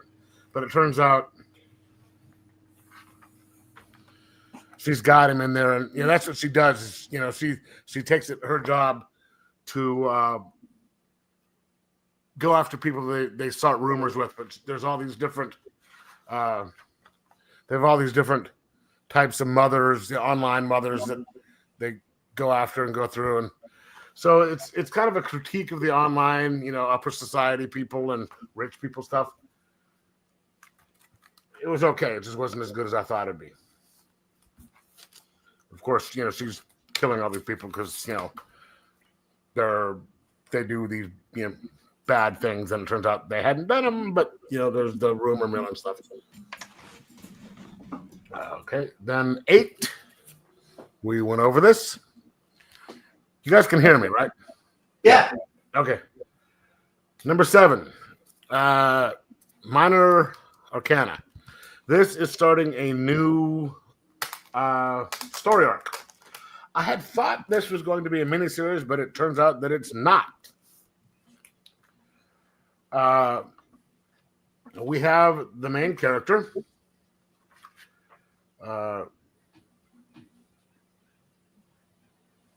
That's the one on the the female. She's come to accept the fact that she's getting along with her mother. She's come to accept the fact that she has some sort of psychic power and all that, and she is getting along with her mom, and they're starting reopening her tarot business. And her ex-girlfriend's husband, who is a deputy, comes to her and says, hey, I need your help solving these things. And there is some big symbol, up on, under a bridge, and they've been appearing all over the city, and he wants to help solve. He just thinks it's graffiti. And he wants her, since it looks like it's it looks like psychic stuff. He figures she could help, and she touches him, finds out that there's something that she has these premonitions. It looks like something might happen to him, and there's something bigger going on in the city that they are going to be running into. Pretty cool. Keep saying that word 3 times, that brain. What? What? City. Oh, sort of like but it's not like I'm doing history 3 or 4 times in a sentence. But it's okay. The history of the history, bro. Yeah, exactly. And then next would be this, which you went over. He's just quoting a former vice president. Yep.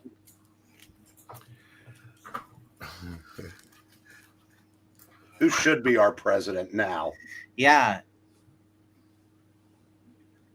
You mean there only is one female president. Part Jamaican person who has a history of slave ownership in her family?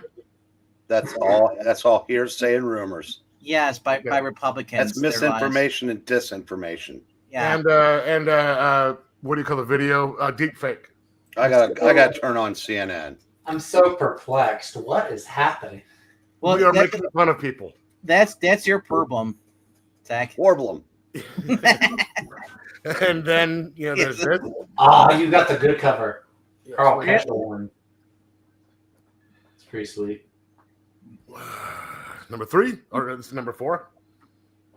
False advertising. They were not in that issue. Yes, I know, but it's still a great. It's still a that great. synopsis we read the other night was a plant. It wasn't real. I was loving this cover when I read it, and there's like, hey, wait, they're not in here. It's a great cover, though. Okay, how about it's also the very Ultimate Black Cat versus Riri Williams, hair versus hair.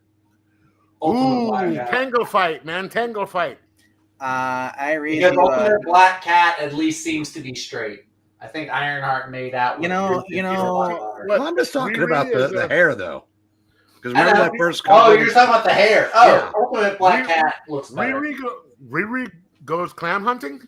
No, I mean their hair fights each other's hair. Oh, okay. I thought you meant that she was a clam hunter, and I wasn't sure. Where the hell do you get this from? What? What you just said. Well, Zach just said he thinks she made out with Ultimate Vision. No. Vision's daughter. Or Vision's From daughter. the Tom King novel. Oh. Yeah. Yeah. I think she did. I'm not sure. This actually should have been 10, but you know. Yeah. I agree too. $15 too much. Yeah, but it's But, it's got some really nice, makes it a little easier for those of us. You didn't get the. I noticed you didn't get the foil version. I that's enough money as it is. Right Was there. it $20 for the foil? I didn't look. I learned my lesson, sunshine. So basically, you can't look at the foil version, otherwise you'll instantly buy it. Oh, I could, but I think there was one. There was one underneath, but I'm Speaking of sunshine, those foils and you're any light, you're like, I can't. I'm trying to show some. What is this word I'm looking for? Restraint. Yes, thank you. Oh, it definitely in So class. I got to ask you guys. Okay, your LCSs, are they able to stack them vertically or are they horizontal?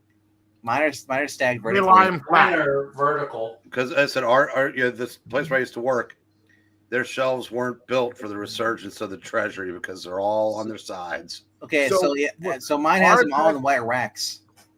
Ours has Same here. Just really long, like trough, like tables. Like when you go into certain men's bathrooms, there's this long trough. It's sort of like that, and they Yeah, just Wrigley line down. Field. And you can put two of them, like this. And No, they got they almost stacked up vertical, and they're and then they go up. You can go up like that. But usually with these ones, they will put the squirrel ones on top. But this one was already on top, so I just grabbed it, and then I think there was an squirrel one underneath. But I ran off real quick just to make sure I didn't. Sometimes they actually have a real squirrel under there too. It's true. Yeah, and then number 2. Oh, you got that one. I read about this. Did you make it all the way through? Yeah. Huh? Did you make it all the way through? Yes. Okay, first of all, COVID.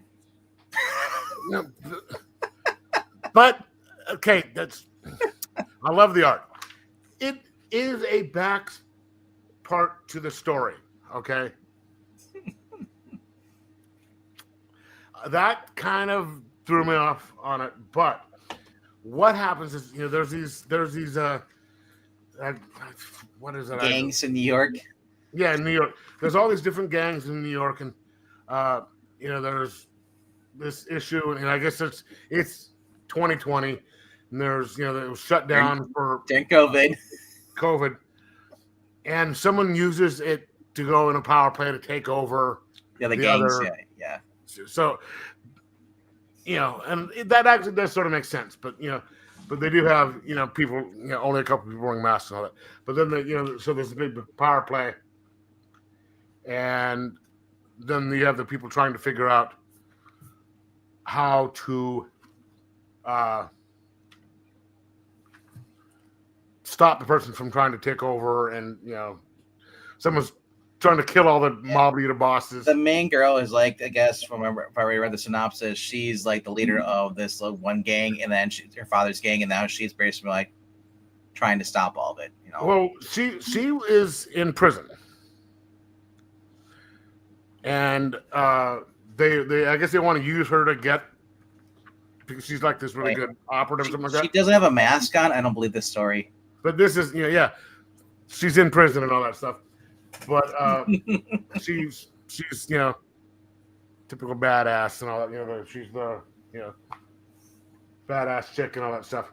But she gets released because she's done most of her sentence, and it was for a smaller thing, and she was good behavior. So she got released, and now she's. That was true. And don't you remember COVID? And they had no room for the inmates. So they let them free. Yeah, that's that is true to real life, and that's shows you that the people actually paid attention, and she's going back to talk to her people, and then at the end you have a Frank Castle type thing. They're gonna shoot her. Look, It's good. It's good art, but as soon as I saw anything about mentioning COVID, I'm like, I don't want to read it. Oh, mother. Okay. It was good. I'm glad you enjoyed it. Take the HMS route. Yeah. Read it, and then if you want, get the book. But you know what I mean by the HMS route, right? Homeland Security? No, HMS. That's the beginning of instead of USS, the British ships have HMS. Arg. I was talking about British ships. Oh, you talking about piracy? Yes. You can say the word on this channel. We're not going to shame you. Y'all speaking code. I know, it's like a Friday. I read pirate. I don't give a shit. I buy the books though. It's but I'm like, I'm not the people who are on the pirate side complaining about a book being bad that they didn't pay for. But will you watch the pirates? Yeah, on TV. Oh, speaking of ships, has anyone ever seen the movie The Final Countdown? I've heard the song. No, there's a movie that came out in like 1980. The one that goes with time? Yes. Yeah, I watched it once and I barely remember it. I saw that. I saw that movie once. It was my dad took me to go see the movie The Fly with Jeff Goldblum. Oh, great. And The Final Countdown was on with it as a double feature beforehand. So that's a movie about the USS Nimitz. It goes back into time to December 7th, 1941, just right before Pearl Harbor. Right? It was shot on the Nimitz. It's supposed to be the Nimitz. It was shot on the Nimitz. 1990. Guess what ship it's my second ship. Guess what ship I'm on? The Nimitz. USS Nimitz. So not only do they, when we're underway and there's nothing going on, they put up a big screen in the hangar bay and showed that movie all the time. And we're sitting I just started to watch it again the other day just because it was kind of fun. I haven't finished it yet, but so I managed to get. Calm down there, Celeste. She's like, look at all these amazing men. Yeah. We all know she's waiting to see Zach on the full screen. She's waiting for me to with his beard. Get the so you can get the beard to get on here and talk about his beard. Zach's beard will have his own channel. This is whatever her name is. I just trimmed it down. Whatever her name is, you can't read. No, I said whatever her name is. Yeah, it's Imperial Goddess. So I got this as the number one for the from the thing I got last week. Yep. And then I had gotten number 4 of this came up. They didn't have 1, 2, and 3 in the shop. Then I got this on Free Comic Book Day. That was a reprint, wasn't it? Free Comic Book Day? No, the one before that. No, this is number 4. This is the latest. Oh, number 4. Okay, yeah. Our shops only got the reprint last week. That was that. And so, what I did is I got, and then I asked them, hey, I want 1, 2, and 3. They couldn't order them, so I had 1, 2, and 3 in my thing at Amazon. And by the time I found out that they couldn't get them, number 2 was gone. So I hit it. So then they had the reprint for number 1. And then I managed to get 1 and 3 from Amazon. So I have 2 different 1 covers, which is fine. And I picked up 2 on eBay, which shipped today. It was $8 or something like that. And it's like 8 in shipping or something like that. So it got shipped today. So I should be getting number 2 sometime soon. And I'll have all issues. But and you aren't getting any feedback on this, are you? No. Okay. So whatever they say in the chat, that's our feedback. Yes. But, Alrighty then. who's a meanie face? Would that be? RDV. She's talking about you. She said, "Yeah, you're a meanie face, chef. Specifically you." Yeah, but after losing 111 pounds so far, it's a thinner meanie face, which is awesome. No, don't listen to his gaslighting. She's talking about RDV. Gaslighting. You don't even have a stove. And you can't have gas stoves anymore, man. They're bad for the atmosphere. No, they undid that. But guess what though? Anybody who thinks they're gonna go to Hawaii, guess what? Don't, because they just added a climate change sales tax.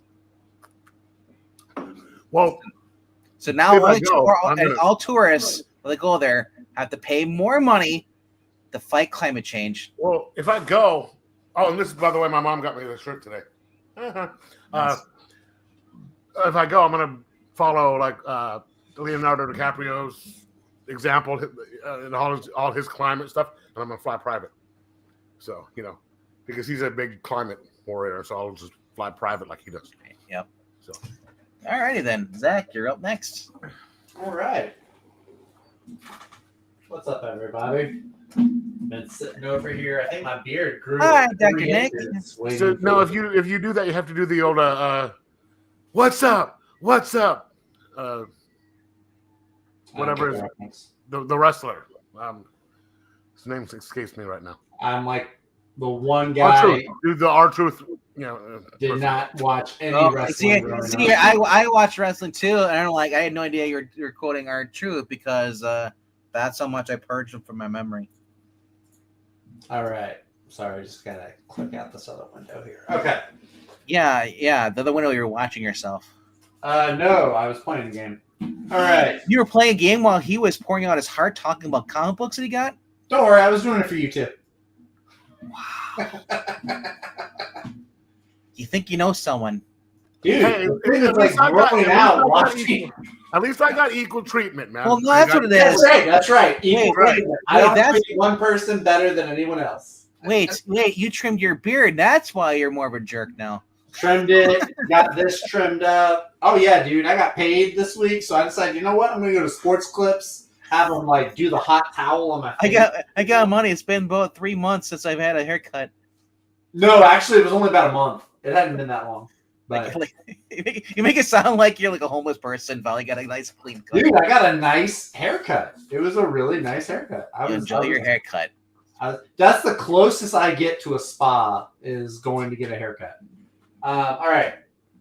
These are in no particular order. They were all great books, though. Thank you, Celeste. It's nice to have somebody appreciate it. Actually, this one was probably... I don't know why this one is still in my pull box. I took it off my pull list, but my LCS still has me picking it up. And I'm like... Zach, if you're fishing for compliments from other dudes... I'm not fishing for compliments from y'all. I go get compliments from 100 other people. Not 100. Maybe like 5. Look at sexy, Zach. Green Arrow, number 24. Kind of more of a wrap-up. Not a lot of action or anything. The freshwater killer that Ollie was after, he's in jail now. But Ollie's like, yeah, it's still not cool that this corporation exploited these people and got them sick and then kind of didn't help them. So Ollie kind of goes like Stephen Amell, goes and finds the guy running the corporation that poisoned all the people. He's like, you're going to do better and turn this around, or I'm going to come back and be... This looks like he's having a temper tantrum. I'm done with this. Not bad. It ends with Dinah and Connor and Roy. So some of what I really want, which is the Arrow family. There's a little wisecrack in here about Ollie's chili, which is always fun. I like reading about Oliver's I want chili. the Arrow Brady branch. That's what I want. I want them back too. That was the best part about Williamson's book was the Arrow bunch. The best part. Okay.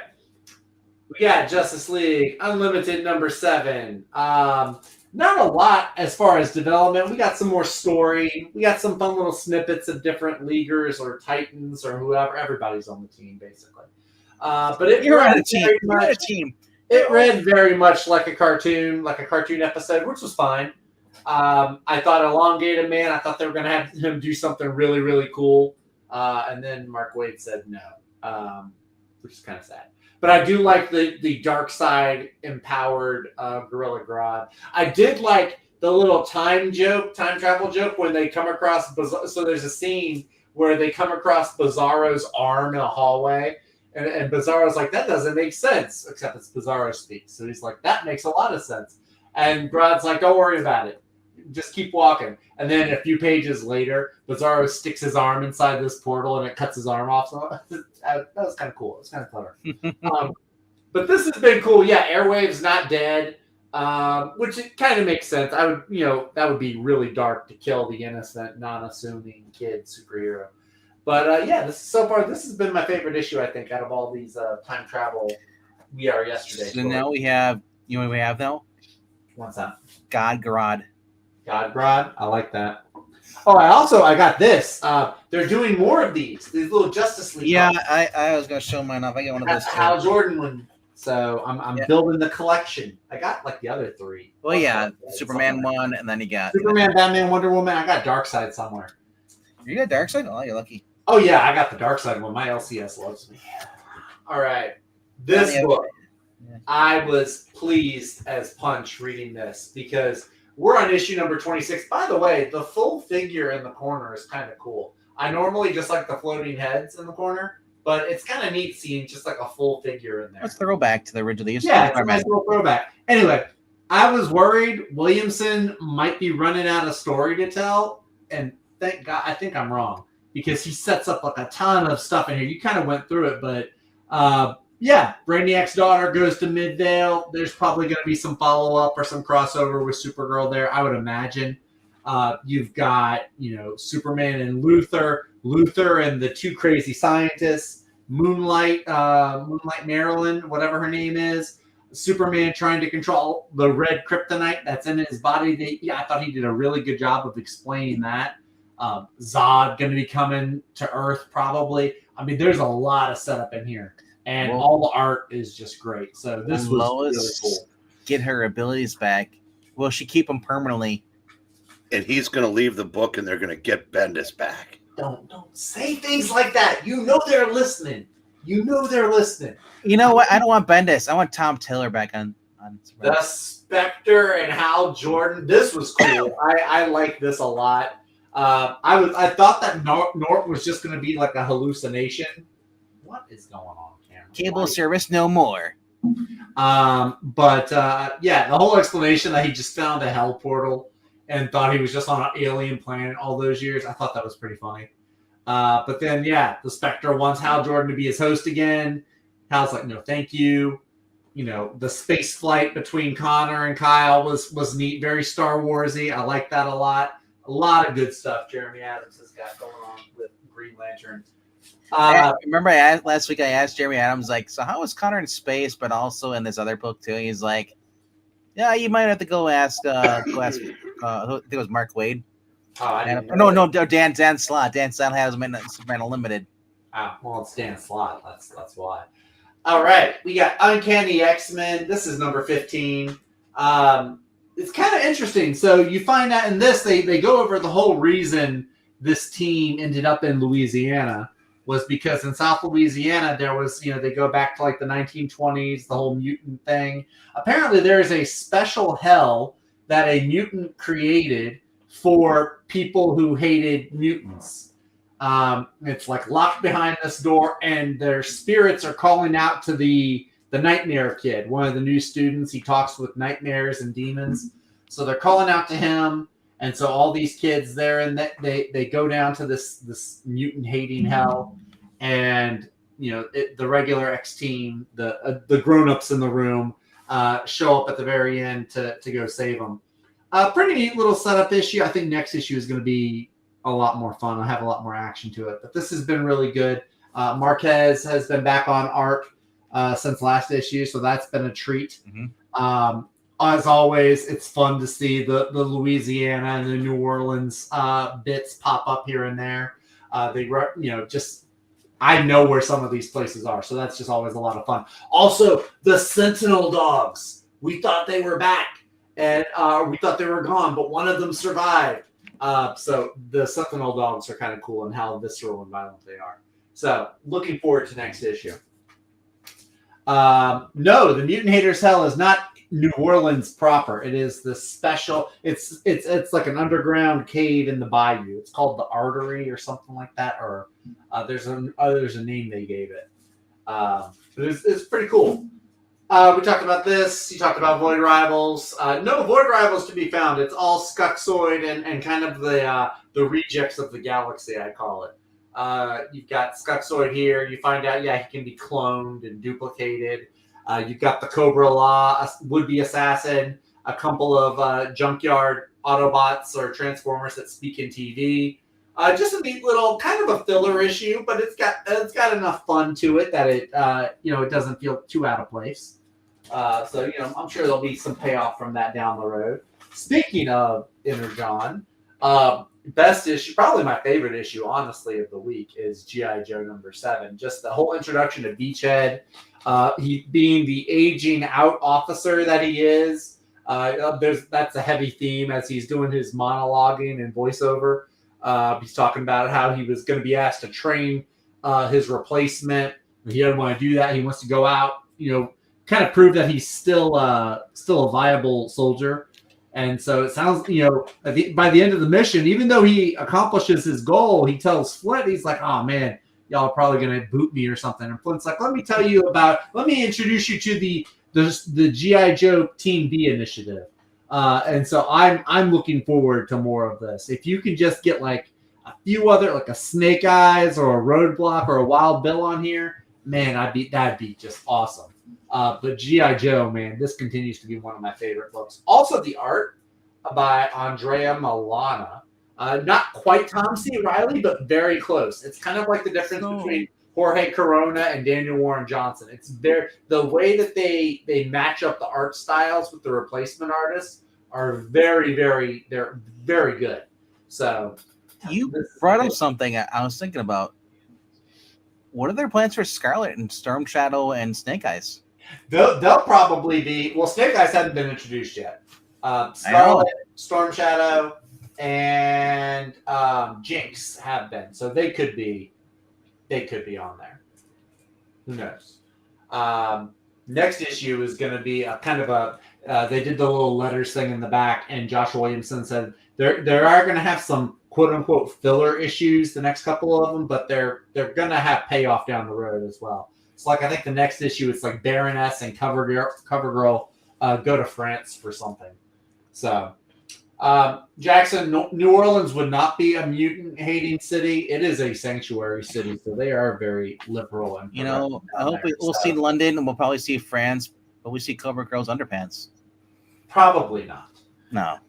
Final issue, though, just under G.I. Joe in favoritism, we have Ultimate Spider-Man #17. Kind of an exposition-heavy issue, but it's really interesting to me what they're doing with Mysterio, and you find out the identities of some of the other Mysterios in this world, some really cool ones. I won't spoil it in case anyone has had a chance to read it yet. We already did. You already gave away who the other Mysterios were? Yeah. Yeah, I already went through all those books you showed. Well, okay. Well, I thought I heard you talk about this one. But yeah, Robbie and Wesley, Kingpin's #1 guy, are both revealed to be Mysterios, which I thought was really cool. Then yeah, like you were saying though, Geeky, or no, it was you, RDB. Gwen and Harry go after Mr. Negative. Gwen just like flat out blows the place up. Yeah, which Harry kind of has reserved feelings about. And then he's got his dad and the AI telling him what a pansy he is and how disappointed of a father he would be. You get a company over this woman now. Norman Osborn is just a piece of work, man. I'm hoping we get like a Venom symbiote Harry or Norman Osborn. But this is great. This is David Messina, who again replacing, kind of filling in for Cicchetto. But his art, it's like the art doesn't suffer. The story doesn't suffer. The art stays pretty consistent to when Cicchetto is on interiors. So really good job, getting those artists, juggling the artists. So this was great. I really enjoyed Ultimate Spider-Man. Still upset that the synopsis misled me. I thought we were going to have Peter and Ben Parker, or Richard Parker, teaming up, but we didn't get that. But Do you think we'll get a Norman Osborn and Green Goblin like AI program going, like as far as Rogue and just be a villain? he is in the AI program? Yeah, no, but being independent and actually saying, "I don't need you, Harry. I'll do it myself. You're useless." I don't know. Maybe I don't know. Because he I'll sounds really just like how Norman was. I did also pick up a trade this week. I did not collect all of the individual issues for this. So when I saw the trade, I was like, I've got to get it. The newest Prodigy. This is Slaves of Mars. This is post big game. And so pick this up. If you have not, this is probably one of my top 3 favorite characters that Mark Millar writes. Book. It's really, really good. It's very the character, Prodigy is very good. The art's pretty good as well. The art, not one of my favorite artists that he's worked with, but it's good. It works for the story. So this is a great one worth picking up. I think it just came out. It's like $20 or so. Yeah, Breen and I both like that series. Very good. Prodigy, Indentured Servants of Mars. What's that? Prodigy, Indentured Servants of Mars. Yes, the Indentured Servants of Mars. Have you read the previous 2 Prodigies, RDV? No. Oh, man, you need to read the previous 2. The previous ones were really, really good. This was Iron Man 3. You gotta read 1 and 2 first. I say it felt like Iron Man 3. Hey, speaking of last issues of things, isn't Magic Order like really late? Yeah, So. June is the last issue. But I mean, it seems like it's been a couple months. I think I got delayed because he's doing other stuff. Yeah, he just unveiled the new John Romita Jr. project that he's doing, Psychic Sam or something like that. Which I'm kind of bummed out. Honestly, Mr. Millar, all due respect, I'm a big fan, but if you hear this, I'm a little disappointed. I spent 3 days hyping myself up that you were going to do a Marvel DC crossover, and then the final day, you do the Stitch thing. It throws everything I get a weird feeling, and it's another indie. Which I'm going to pick up day 1. I would have rather had a Marvel Kick-Ass crossover. Wolverine Kick-Ass. Nah. Yeah, well, I'll still pick it up. I mean, if John JR drawing it, I won't pick it up anyways. I don't like his art. Yeah, JR, his art sucks. Even more so, no. You also think Kara Andrews' art sucks too, so. Well, yeah, you think it's great, so that proves my point. But that is it. That A is good all I got. majority of the people think the JR's artwork sucks. I mean, there are people who are fanboys, but I think if you ask, I think many people would say that it's John Romita Jr. when he's younger and he was inked by Bob Lane because Bob Lane went and fixed everything. Yeah, but not even Klaus Jansen's. John Romita Jr. his art has not aged well. Yeah, it really hasn't. I mean, his artists get older, and their styles the artists go one of 2 ways. They either become funhouse mirrors of themselves, like McFarlane, where everything gets even more exaggerated, or the shortcomings that you could hide when you were younger just kind of become more obvious as you get older. And it's not just Romita Jr. Same thing happened with Jim Aparo. Hell, same thing happened with Neil Adams. Yep, it just happens, and he's pushing 70. The other thing too is that if they're doing anything like musicians, they're like. They want to keep changing their style. They want to keep trying to improve everything. And sometimes they go too far and it gets worse. Well, it's just, I mean, you can tell, I don't think that's the case with Romita. It's just that the Superman going back to New 52 was not good. The 3-issue miniseries he did, that Black Label one, the art was terrible. Was it Superman Year 1 he did? Something like, yeah. Yeah. Oh, that was anyway. Bad. Back to our scheduled program. Zach? Yes. That's it. That's all I got. That's all you got? All right. Yeah. As we're comfortably into hour 3 now. Number 12, Kill Train. I have back issue still. We already talked about that. Somehow the daughter is on the train, and she has an inventive way to save her daughter, and it looks like she's dead, but she survives, and then the husband's I'm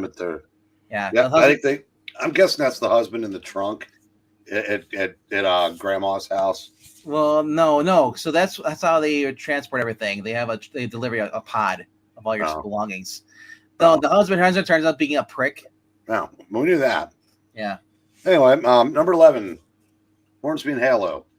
This is pretty cool. It starts off with Halo doing some shoplifting, and then he realizes he doesn't need any of it, so he sends it to the shelter where Hornsby's working, and she's doing all these really great things for people. But then when she leaves, this guy asks her for something really simple, and she goes, "Can't, busy," and blows him off completely. Not sure what that, where that's going, but and then there's a scene where they're in class and they're debating on what play they want to do, Paradise Lost or Romeo and Juliet, and Hornsby and Halo are the only two people that raise their hands for Romeo and Juliet. Then the educator fights one of the hollowers, and the hollower swallows her up and basically deposits her, I guess, on the moon. I don't know, but number 10, Defenders of the Earth. They're fighting. Secrets are revealed. They want to take the battle to Crotan. And Flash says, "I've got to do it myself," but his son says, "I'm going with you." And so they're going off to Ice Station Zero to fight Crotan together as a family. Number 9. Predator, Spider-Man. The rest of these aren't really in a particular order because they were all really good. Talk about that. A lot of fun. Number 8, Daredevil. Cold and Hell. Very enjoyable. Better than the first issue.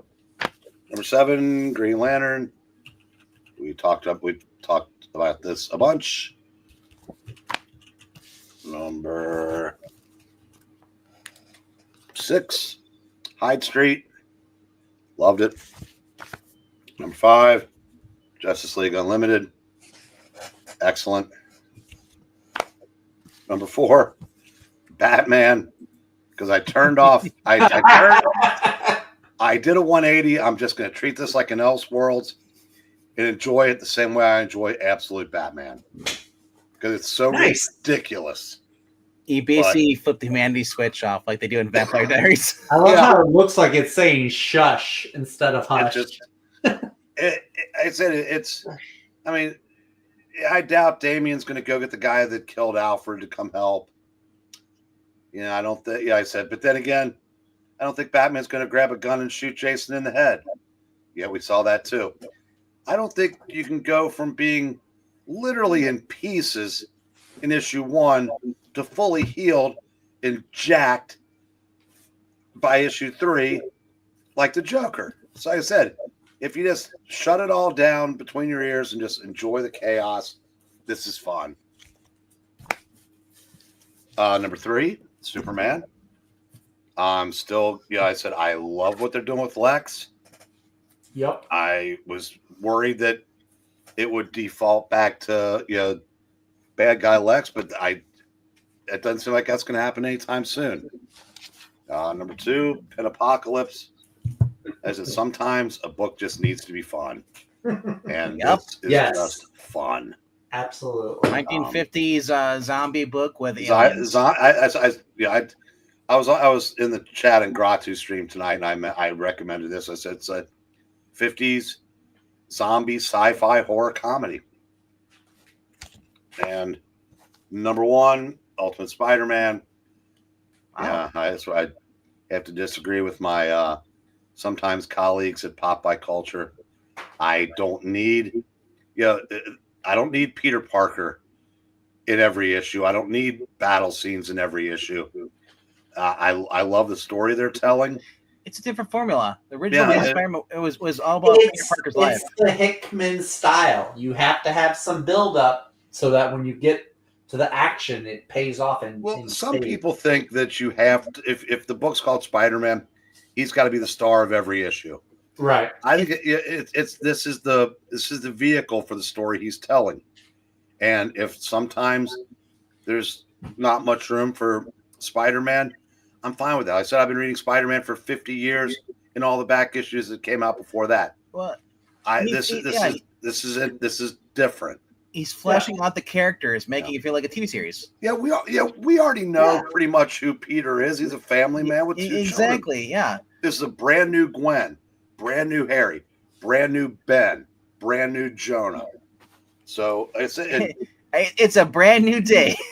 No, we don't want to say that. But yeah, so this was. Yeah, I said I'm totally fine with that. Nice. And so I said, this was a very good comic book week. It was. Right, Coco? 17 issues I had this week. Brand new. Good Lord. Yep. That's why we went a little longer. That's a lot of books. I was wondering, we're coming up on an hour and RDV's not even done yet. I was like, good Lord. Yeah. Well, we were also showing coming up in October, by the way. Coco, your fans want to see you. Gail Simone's Birds of Prey gets an omnibus in October. Also, Robert Vendetti's Green Lantern. So we're double winning when October gets here. Nice. Also, Crisis on Infinite Earths, Hey, you can't put your book down and expect me to make you full screen again. Groundbreaking stuff. So, also the Jonah Hex omnibus. That's the moneymaker. So quickly to show out the back issues I got. If Geeky, if you need or anybody else needs to drop out, do so now. Hey, what do you got there? A weird Western tale. Whoa, that's a cool cover. Nice. I like that cover. I like that more than any other classic Jonah Hex cover I've ever seen. It's on my wish list. Something about fighting bears. Hey, show them slow. I'll be back in like 1.5 minutes. So slow. Okay. I got such I talk slow too. All right, so basically at my shop, everything's half off now. A lot of back issues. So I figured, you know what? I want to read some X-Men, but I want books I can afford. So I decided to get X Factor. I got to start out with Peter David ones? No, this is before Peter David. This is the annual right here, number 1, and then I have Giant Size annual number 2. So, guest starring the Awesome Inhumans. Love some Inhumans. Dude, my shop is getting tons of dollar issues in. Dude, are they getting the new X-Men, not Morrison's, but Yost and Chris Kyle? Hey, I'm not. Because if they are, those are hard to find. I can't find those anymore. You said you love Inhumans. Isn't there laws against that, then? Issue number 1. You didn't live in Alaska, Geekeasy. That's the only thing that's saving you is 5,000 miles of distance. Number 2. Yeah, I don't want to live here either. Wait until Canada becomes a state, and then I can drive up to you without needing to get my passport out. I'll be waiting. Number 3. So you got me a nice solid run here of all these. I can see the headlines now. People talking about how you drove all that distance to beat up on an old gimp. No, there's only one joke. I mean, if you really want to make Zach jokes, Zach want to go where it's all white. Okay. No, dude, Alaska has. There are a lot of mine. I'm talking about the snow. I'm not talking about the You can go up in the summertime. It's very diverse up here. I'm sure it is. It's pretty diverse down here too. You don't know what Louisiana is, right? Yeah, don't know. You're just north of the Gulf of America. America. Fuck yeah. Cool. We got the Blob in issue 8.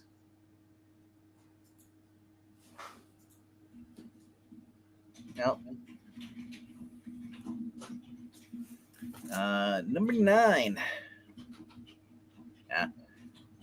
So even though it's listed $6, it's only $3 because everything's half off the price listed on here. So it's nice, and this is Silvestri and Rubenstein on the cover here. So, Zach, you typing up a paragraph? I am. Excuse me. Oh, you have to mute yourself, you know. And if that was that easy, I should have said like Zach, you know, mute yourself a long time ago. But man, you look so different with your hair trimmed and everything. You got the beard trimmed and everything. I know. When they trimmed this down, I felt it as soon as she took the clippers to it, because she said it was going to be shorter than it was. I was like, oh, a little shorter will be fine. No, it was a lot shorter. But I mean, my beard, it grows back. You look more redneck. I'll be back to JD Vance levels in a week or two. It's like Mark Wahlberg when he shaves it. Like he looks old, but you can tell like he can dance. Just I don't like think I've ever seen Wahlberg with a beard. So, I've always seen him clean shaven. number There's a 12. bug flying against my window. It is driving me nuts. Go away, bug. It's your favorite character. It's Boom Boom. Hey, I do like Boom Boom. Yep. But I like her in the all-girl raunchy X book, Exterminators. That's the Leah Williams book we deserve, Marvel. Give them back. Stop it. We don't want her on Power Girl. We want her back with Jubilee and X-23 and Boom Boom. Who was the fourth one? Why does Cyclops have a purple beam now? Probably just a coloring issue, I would imagine. You know, It was probably done during Pride Month. they didn't have that back in the 80s. Another It was called Closet Month. another wonderful reason why the 80s were king. See, now it's red. All right. Number 15, first appearance of the Horseman of Apocalypse. Good. Kill Warren Worth. That is the most useless X-Men. Oh, guys, I can fly. So can Storm, but she can also shoot lightning bolts. He was not worth anything until Apocalypse changed him. Aside from wings and flight, Warren has the same superpower as Batman. So the guy who is his character supposed to be? He's not a New Mutant, but I mean, as far as the New Mutants group. What is that? X-Factor 16? Yeah, like he turns himself into fire. Yeah, he was in some of the other issues. That's not that kid that wanted to be Johnny Storm. No, it might be Pyro from the Freedom Force that were part of the Brotherhood of Evil. So it was Pyro, okay? Because they did mention Pyro. It could be, yeah. He was a former sailor, Navy sailor, and then he was on shore leave, and his boss is like, "Here, sleep with this prostitute," and when he's in there. He suddenly starts on fire. His body catches on fire, and she burns to death. So maybe it is Pyro then. No, that is a character named Rusty Collins. He does not get a superhero name. So he's just wow. Wait, no, Rusty. I take it back. He does. It's called Firefest. Excuse me. Hey, sleeping with some girl on fire. Who hasn't done Rusty, before? Rusty Collins. Well, he became a good guy. Rusty and Skids. He's from Oklahoma. He's also dead in Marvel canon currently. Oh. There we go. Apocalypse first cover appearance. Really? Actually, it isn't. He's on the cover of issue 6. I know. Man, that would suck if you bought it just for that reason. But it was marked up. It was marked up to $20 for that. Right. Yeah. I guess first full appearance. We had a floating head in 6, I think. Well, it takes up the whole cover. Yeah. All right. Number 20. All right. Number 21. My shop closes in half an hour, so I gotta get up there and get the latest issue of Pinopolis. Pornopolis. Peter Piper picked a pack of pickled peppers. Yeah, that issue. So, all right. Good luck. Drive safe. I will good luck, but I never drive safe because you have a bunch of idiots on the road up here. So. Oh, you'll have them up there too. Oh yeah. I will see you guys next week. All right. See you next week. Yeah. So my goal is for Sunday to read the Avengers. And then if we can get the Fantastic Four in. I know it's a 30-page story, but get that out on Sunday, and then we'll start dipping into some X Factors. And what's great about it, there's no Charles Xavier in it. At least not for a while. I don't think he shows up at it. But number 26. So, not a fan of the costumes. Why does Iceman have a belt on? But you got to remember, they were posing as mutant hunters. Oh, that was the hook of this magazine. I know the one that the one at that Rusty guy, hired them. So they wanted to look like more straight up superheroes. That's kind of a cool cover though with the Christmas tree. With the little brain boy guy. No, little brain boy guy can go away. Is this Wasey? Wasey? Didn't he ended up at the Future Foundation in Hickman's run, didn't he? Wasey? I don't think so. Hang on, what is that? I think there's more little kids in there. Hold on. There are a bunch of little kids in there. I don't remember that one. No, I'm gonna say no. The artist's name is Wasey. Oh. Why is it? Wysek, yeah. It's hard to tell. Oh, yes, it is a K. It looks like a Y. Well, that's Leech, isn't it? Yeah, it is. Because Leech was in Future Foundation. Yeah. He hung out with Franklin Richards to keep his powers from going. That's when Franklin was still a mutant. Dan Slott, you done goofed on that one. You didn't explain that one away. Dummy. Yeah. Well, he had pizzas to order. Like, how can Leech keep his powers at bay if he's not a mutant? Issue 30. Yeah, so I got quite a big run of these. Yo, look at those teeth. Is that Mojo? Might be Mojo. I'll say it's a brood. It could be a brood. We're going to find out. It is... M31. I guarantee it, Iceman. This will bring out the beast in you. And he's like, dear heavens, no. It turns out he was looking at the beast. Yep.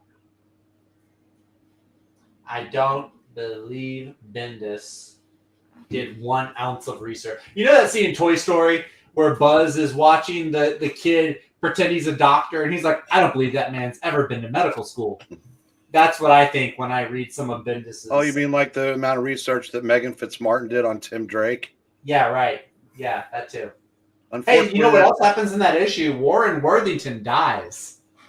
Unfortunately, none of that mattered in that time period. We were going to gay up everybody we could. Right. All right. And then we get to Inferno. Inferno. Disco Inferno. I'm not sure if it's the first part. Or where Inferno went through all the X books. Yeah, so I'm not sure what part this is, but with our powers combined. And then we have 39. Yo, is that Storm? What? This cover slaps, as the kids say. Holy smoke.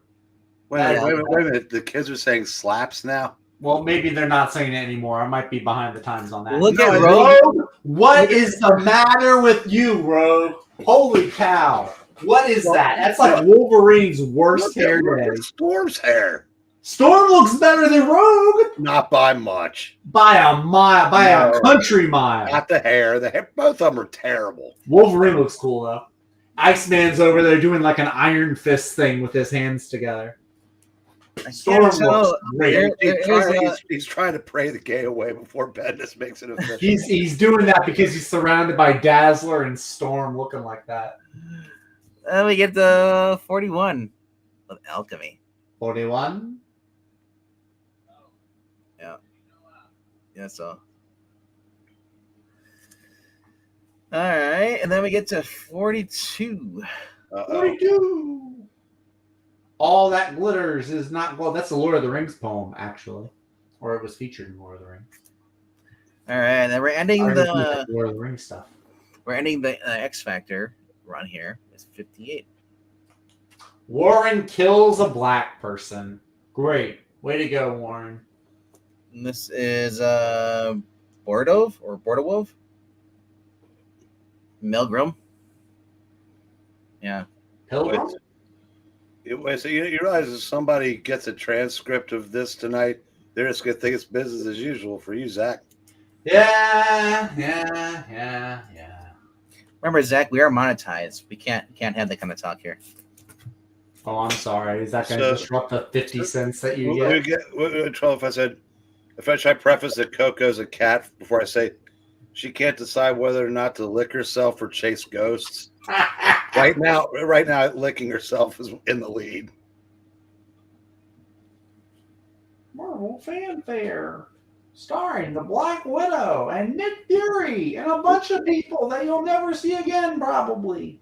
Nick Fury smoking a cigar. Smoking a Cuban, man. Not in this issue. He doesn't shoot any Cubans. No, I said smoking it. Oh, I see what you did. And then the final back issue of the week. That slaps.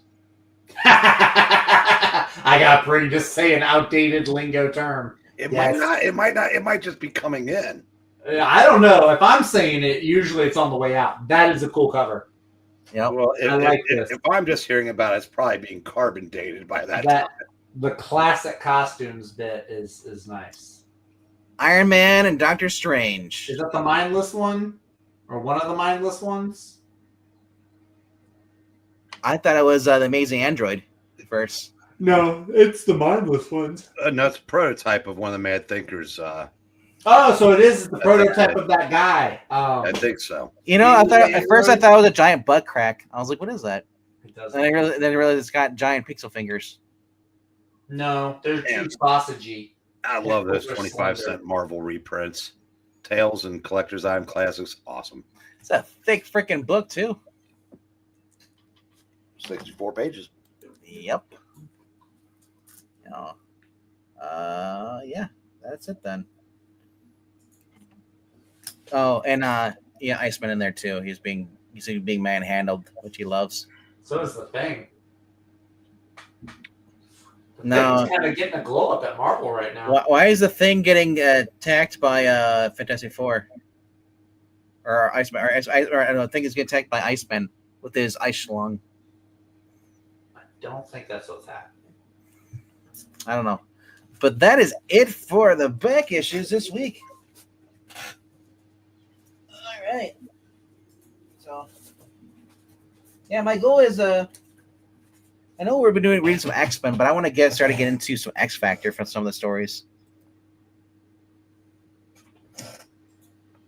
So, look at Jackson went into his slang dictionary to get us a definition of slaps. Nice.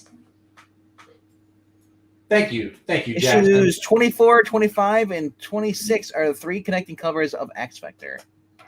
Your efforts have not gone unnoticed, Jackson. I appreciate it. Yeah, I don't have the. I don't think I have X Factor number 3. I think I showed it. Maybe I don't. Oh, I think it's a 3. Okay, he wasn't saying number 3. He was saying 3 issue connecting covers. Yeah.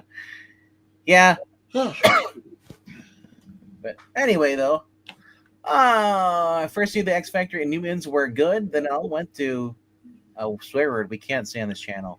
We're PC now. We don't use the big swear words. Big swear words. Yeah, we don't want to be mean. Anyway, all right, we've been going as long as a Knicks game or a basketball game. 2 hours and 30 minutes, or the current. I was gonna say James Bond, but no, it's the better than James Bond. It's the Mission Impossible movie. Ethan Hunt beats James Bond to a pulp any day of the week and 3 times on Sundays. All right. Mission Impossible was that good. Yes. He said it was he was 20 minutes too long. He cut 20 minutes out of it. He is just old and can't hold his bladder. That movie needed to be longer. I really love that movie. I sat through a freaking 3-hour John Wick 4 and I had to pee halfway through. That movie I held it, dude. It is halfway through. They were still doing the submarine stuff, and I was like, oh man, you did? I had no idea you did. Thank you for holding it. Dude, I was holding it like I was like, man, and I was tense too because the submarine and the airplane scenes are like high. It's like Izzy even told me, she's like, Zach, you're in those scenes in the movie, like your hand, like we were holding hands, and she's like, your grip got really, really intense, like during some of those scenes. I was like, it was nerve wracking. Yes, I did say, and Bill got us. I did say PC because now we're monetized. Now YouTube is paying us. We love YouTube. We continue giving us more money. I don't love you, YouTube. I'm not getting paid by this. I'm not gonna lie to you. Yeah, Zach and I are getting kickbacks. Yeah. Screw you, Zach. Boy, Don't you dare talk. Wait a second. He's a disembodied voice now. That's right. I can still say whatever I want. Screw you, YouTube. I'm going to Twitch. Not really, but PC means politically correct. Yeah, not Macs versus PCs. Remember those commercials? I'm a Mac. I'm a PC. Oh yeah, I do remember those. Justin Long. Justin Long, back before he got. I don't think he ever got big, but well, it wasn't for lack of trying by the studios. Yeah, he wasn't everything for a minute. He definitely got the push. Yeah. Dude, did you see? Speaking of, dude, you know who that puppet looks like? Freaking Frank. He actually looks scarily just like him. Did you see the trailer for that movie, the UFC movie from A24? The guy, Dwayne Johnson, but it does not look like Dwayne Johnson. It's kind of terrifying. No, Zach, I did not. What is Did you not go to the movie? Did you not go to the theater? Zach, literally, you're talking for the puppet now. Okay, yeah. Yeah, Henry, I just remember that story that the Dark Phoenix saga. That's a very famous panel. I just although I confused it with the cover, but yeah, I mean I was reading in those days, and you know who that puppet looks like? The Smashing Machine. No, it looks like Pedro Pascal because he's everywhere. Oh, don't say that. Oh, he does. Fat Pedro Pascal. Like more chin. Yeah, I'm a little. It's a little disconcerting to hear Zach as just this disembodied voice. This is what that's exactly what I think to myself when I'm hearing my thoughts in my head. No, I'm just kidding. I am your god. Bow before me. There's this trailer. Look up this movie. It's called The Smashing Machine. It's a biography. And it's Dwayne Johnson, but it looks nothing like Dwayne Johnson. I'll do this. How about this? Is this better? We're channeling you, Breen. Can you hear us, Spirit? Yeah, actually, this is fine. Actually, this is fine because now you can't see my extra chin. So yeah. We also can't see the many fingers that he's giving us right now. Oh, I can as I moderator, I can see any fingers he gives. There's a little I cannot because you can see yourself when you're down here, but like your camera's on, I can see you guys too. Look, there's a reason why I'm on camera about 3% of the time now. I can't get rid of this stupid jowl here. And yes, I still have just enough ego for that to where that bothers me. Turn the camera. We must see the lump. Not gonna. I catch it. The lump. Coco, come here. Come here, Coco. Why are you posing in the middle of the floor? It's like looking up here, like licking. It's like, what are you looking at, bro? It's like Tigra. You're like Hawkeye walking on Tigra, licking herself. She's airing herself out. Oh, Jackson. Sometimes she does. It's weird. Yeah, my girlfriend's got like that. Like they know what their name is, so they'll. Hello to Dungeon Crawler Carl. Ozempic. No, yeah, I think no, that kills you. Yeah, it's got more side effects than it's worth. Once you start taking it, you can't stop because then you just gain all the weight. Yeah, Ozempic, that's like, no, don't. Well, it screws up your nerve, your vagus nerve, which also controls like your. I have so many of my clients take Ozempic, and I'm just like shaking my head. I'm like, the doctor that prescribed you, poor person. The doctor. And it's not the other. There's 2 other drugs. They're just like it as well. So just eat some salad, go for a few walks, you'll be fine. What's thing? Wait tomorrow. Cut out. It's not that simple. Because I said, yeah. Well, that's true. It's not. I'm not. Like I said, I'm not. I mean, I'm carrying extra weight, but it's not everywhere. Yeah, right. I mean, I said I'm thin everywhere, but right there in the belly. Listen, I've been working out like every day for a month, and I'm still got. I'm losing weight in other places, but my gut it just. Do you guys remember the like back in the day they had those for exercise? You put it in your stomach, little belts, and it's supposed to like vibrate, like get rid of the. I still get the ads for those on Facebook. Yeah, they had the ad. It's supposed to like help you like get in your abs and stuff. You know. I don't puts believe pulses. that at all. Can you imagine you can get one for his chin? Look how tight my chin is now. I'm not a girly man anymore. I got the tight chin. Think about it. If hot weather, it's like the crimson chin comes out. If hot weather didn't kill me now, I would grow the beard back, just to hide it again. That's one reason I like the beard. It covers. Brain, nothing kills you. You've been here for years. I said, all kidding aside, I said, since I can't regulate, temperature in my right side of my body. Now that's funny. It's 70 degrees, and I'm, it feels like 90 used to. Yeah, it's 74 in my room right now. So I have a friend who's like that. His body can't distinguish temperature. Like he can feel, he'll see when he starts to sweat, but he doesn't feel hot. Did he have a stroke?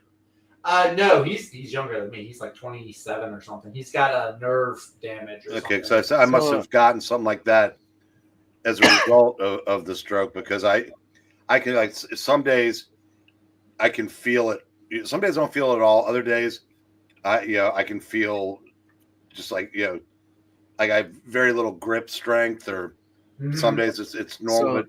But I said the right side, and I noticed I said if cold water affects me way worse than hot does. Yeah. Because I mean, like right after it was weird when I was convalescing. It was like 12 degrees out, and I'm walking outside, and the left side of my body's freezing. The right side's fine. It was weird. I've always had, when I was younger, my body just runs hotter. So it's like 40-degree weather for me. I'm already starting to sweat a little bit. But anyway, though, we've been here for 2 hours and 36 minutes. And I think we should wrap it up right out here. So if you guys haven't done so, please click like, subscribe if you want more of this content, riveting content about losing weight and having extra chins. And yeah. Come back next week for another exciting episode of Stroke Talk. Oh.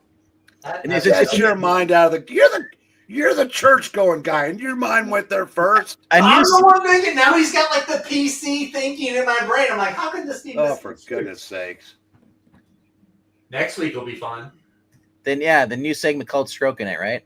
No, there's a new JSA book out next week. I'm disappointed in both of my comic sons. I'm used to it. That your little minds would go there. Of course, next week might not be 2.5 hours, because I said I've got. The only way I can get to 5 books next week is if Torpedo 1972 comes out on the 77th time it's been solicited. Yeah, I've got my selection goes down a lot next week. I think I've got 5. Yeah. Mine's the Space Ghost Johnny Quest and a Space Ghost annual.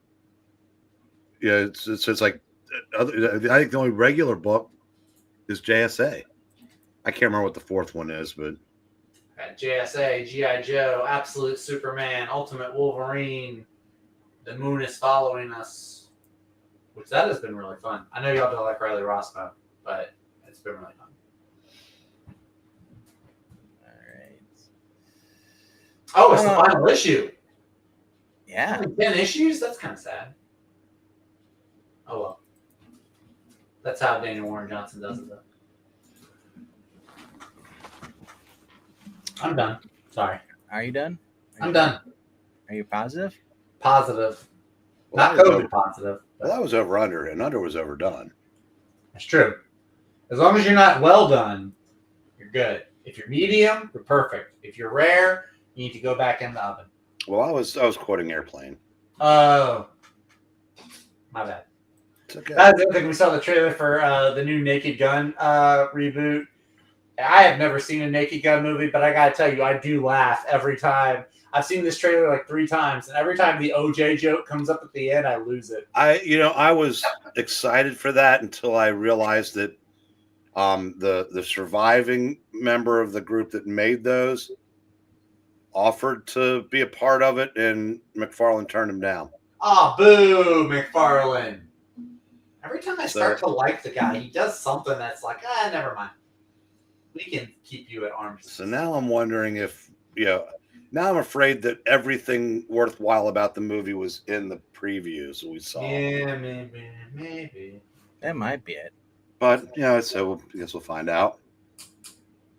Or maybe it's sometimes you just want to do your own thing. And we've already gotten, I think it's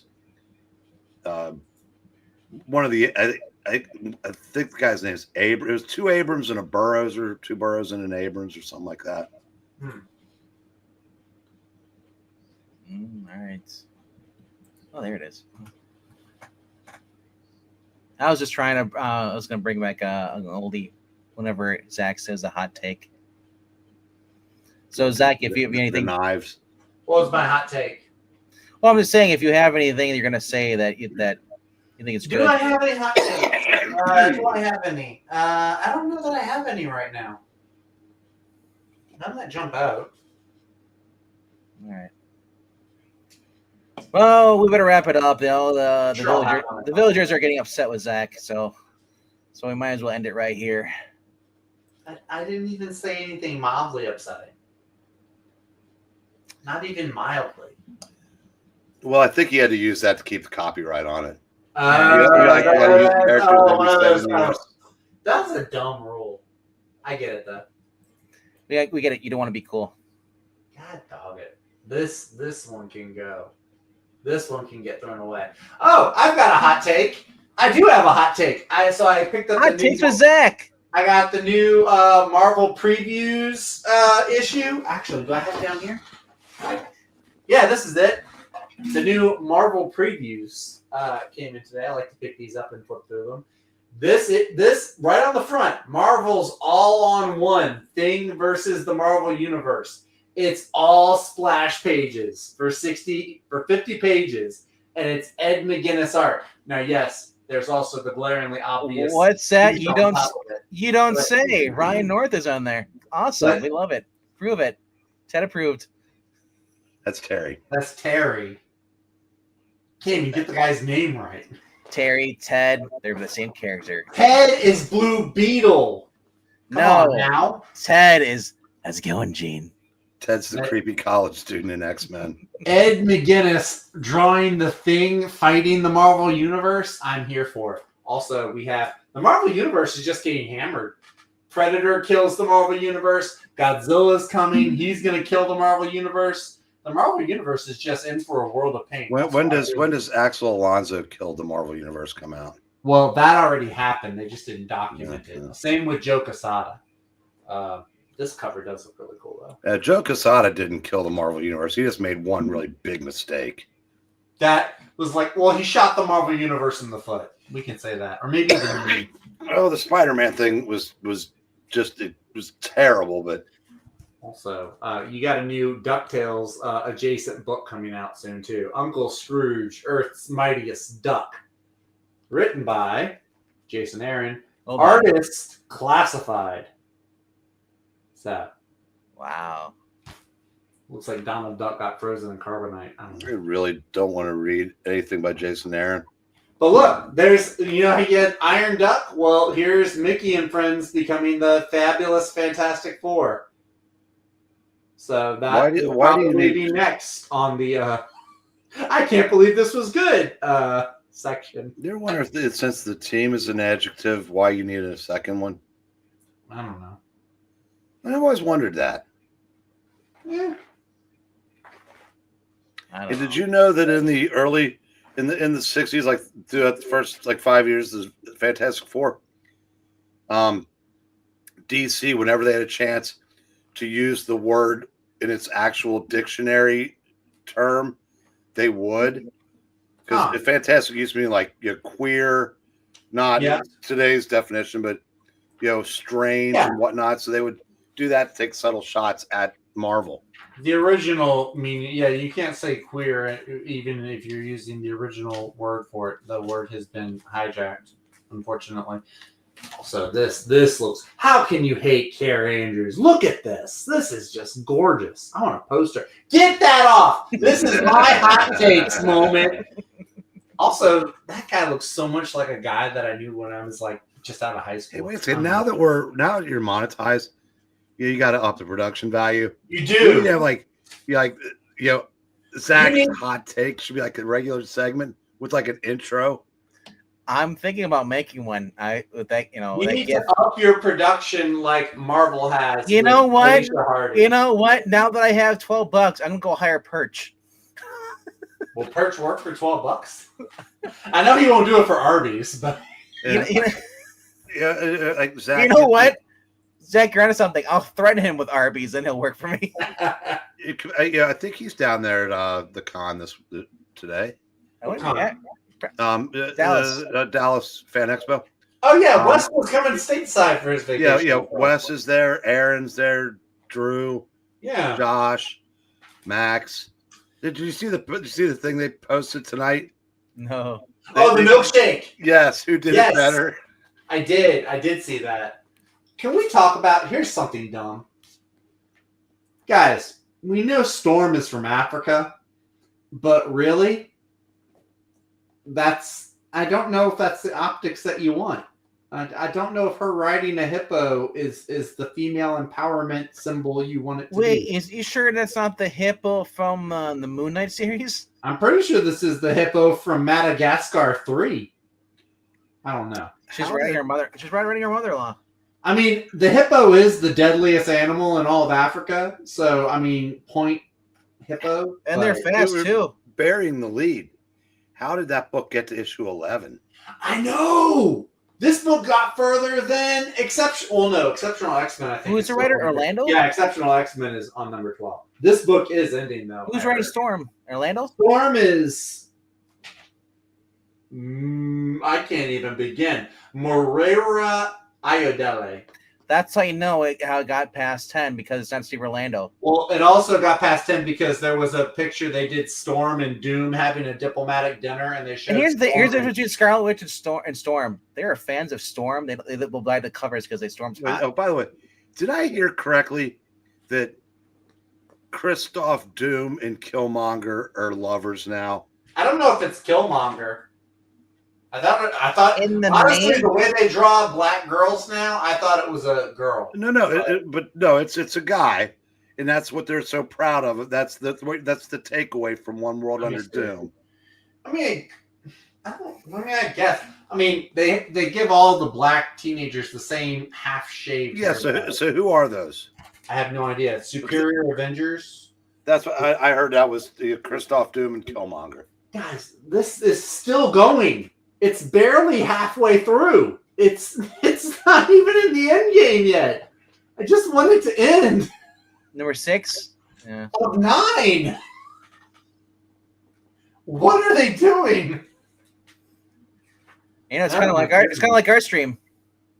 Yeah, no, you should have ended this a long time ago. What's the matter with you? Yeah. Here we go. Pixels. Not that one. Here we go. Oh, so Facsimile coming out. Show the other one. Show the other one. Absolute Facsimile edition. It kind of is though. Listen, you were talking about McNiven. This is McNiven. That's when he was good. Yes. This was McNiven at his peak. Who's getting a Civil War facsimile? Like, it's not even that old. They get a facsimile. That's ridiculous. I mean, what? It came out in 2006. It's almost 20 years old. It's almost 20 years old. Oh my god! Wow, Ooh, it's in Leonardo DiCaprio's date range. Dude, I was looking at books from 1984 are turning 41 this year.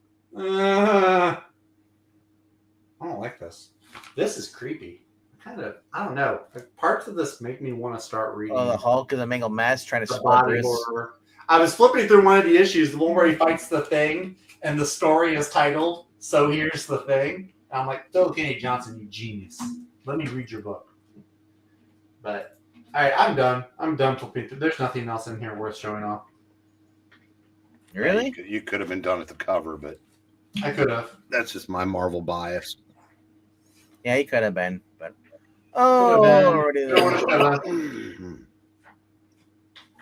yes. All right. All right. Why am I still here? Wow, am I still Like here? Ferris Bueller. Why are we still here? Go home. Right. It's your ratings, Zach. I'm ratings. Yes. I'm the Tower of Pisa. Who's rating? I don't know. Man, One I'm more ever time, glad. because I know Just- the chat. I know what gets the views.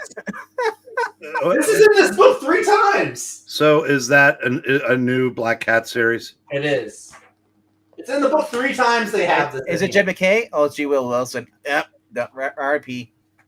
I don't know. Apparently, her Poison Ivy series wasn't that bad. Yeah, so no, here's the thing. It started off okay because they weren't talking about the lesbian because she was separated from Harley Quinn, and she was murdering people. But then eventually by issue 9, issue 8, they brought Harley Quinn back in there, and then she started having a lesbian relationship with another woman that she rescued from a white sexist Harvey Weinstein boss. I mean, They killed together. we know they ain't putting Peter and MJ back together anytime soon. Oh my gosh. Oh, I gotta find that. Hold on a second. There's a photo you guys need to see that'll trigger you. It's been Remember, guys, he was wanting to leave. I know, but I saw this photo and you guys have to see it too. It is just something. No, we don't. If it's not, if it's what you put in the chat, it's not. It just sums up everything that I've seen. Here, let's see here. Trying to find that one. Now when I want to find her channel, I can't find it now. There it is, Casually Comics. Because I get like community posts for her thing. And somebody shared this photo. And I don't know. It was weird is it shows like photos of other people's photos too and everything. And The anticipation. The build up. The build up. Also, Sydney Sweeney is making bathwater soap now. I That's the world don't we know live if that's true or not, but That's like the world. we live in. I'm sure there's some trolling involved. There's something involved. There's something involved for sure. so I don't get this. Like I get recommendations from like people who follow her like on YouTube. It shows like these people are I can't find the photo obviously now. I have to find my phone, but maybe my phone. I can't find because it's like other people who follow Casually Comics, post other stuff too, so you get other people to see. And Remember, she's got one of only the two good channels left. That's true. there you go. You guys can look at this photo. Her, Wes, and Perch are really the only comic channels that come up on my feed. No, it's just some guy in Casually Comics and those two good channels.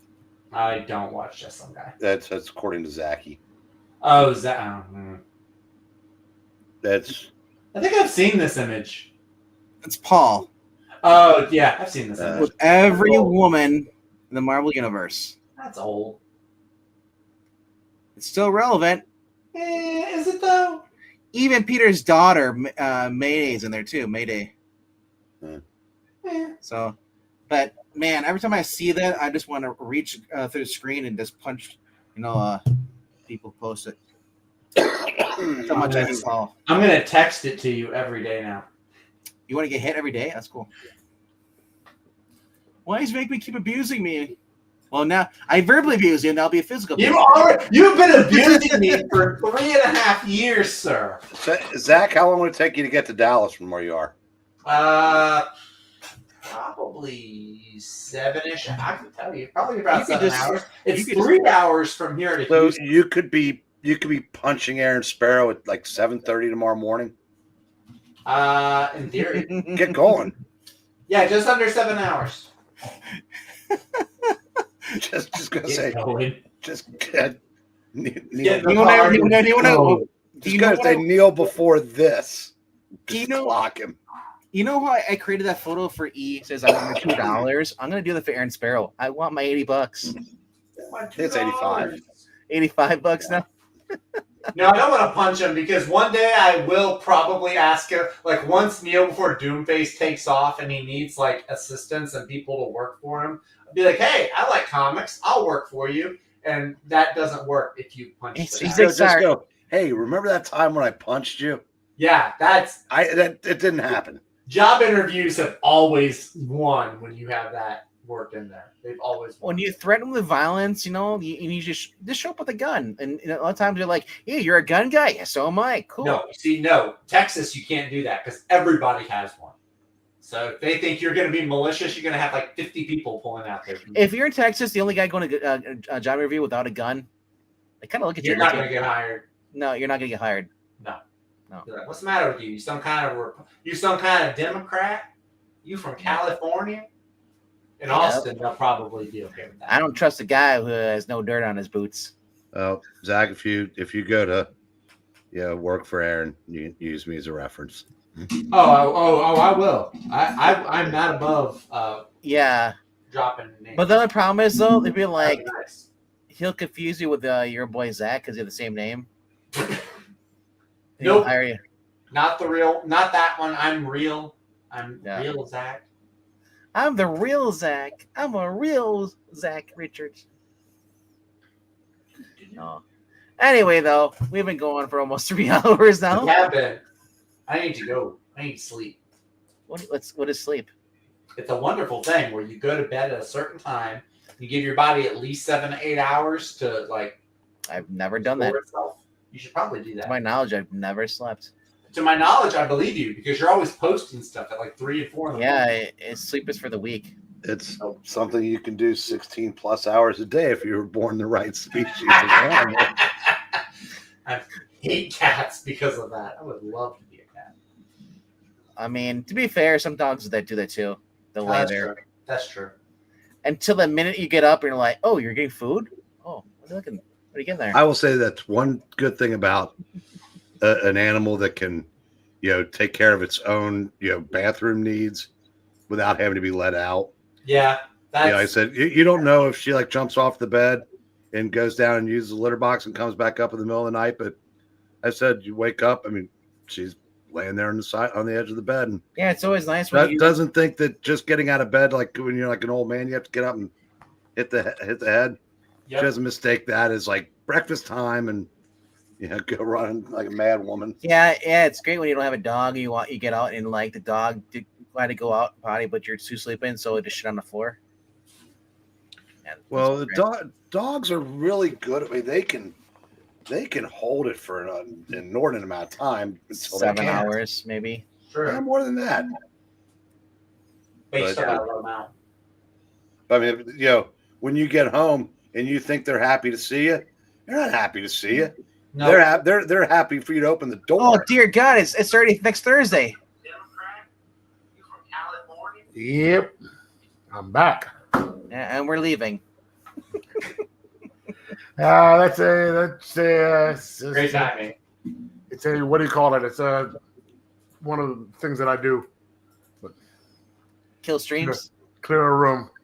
You're back for the Yep, you guys books. Back for for the the 50-minute goodbye. And then I got one book about my life. I saw that at the shop yesterday. Nice. All right. Hey, I know people that stream for 10 hours on Twitch, so this is nothing. You guys are wimps. Yeah, I'm a wimp that's gonna go and crash in my bed. Yeah, it's only 8 Fall o'clock asleep here. listening to Frasier. Yeah, bro. It's only like 8 o'clock. Bro, it's 11 o'clock here. It's the same time where you're at. May we be excused? Please. I've also drank this much in. Sorry, only one kid may use the bathroom pass at a time. I've got this sitting in my bladder right now. Well, use Well, guess what? You can fill it right back up. You emptied it, so You're monetized. I can't do that here. Hey, as long as we don't see it, we just hear it. That's fine. But if we I'm see not it, tubing myself on your channel. I didn't say put a catheter in yourself. That's kind of weird. No. Somebody caught that. Anyway, that's Well, you're you're using that weird slang again. The song, put a ring on it, put a catheter in it. What the hell's tubing? the guy that exposed himself on a Zoom call, like back in 2020 or 21. Well, why would you call it tubing? Because that's what everybody called it. Everybody called it the Tubin incident because the guy's last name was Tubin. He was Watch playing CNN. He was playing with the tubin while on the call. Wait a second, Zach. Did you hear what you just said? What's that? Nobody does that. You said watch CNN. Oh, Nobody does that. that's true. Nobody does. Henry T. Lim says brings up terrible midnight stories from Orlando. I've never read a single issue with Miter in it whatsoever. I dare you to find me an Orlando story that's good. All right. I double dog dare you, but not tonight.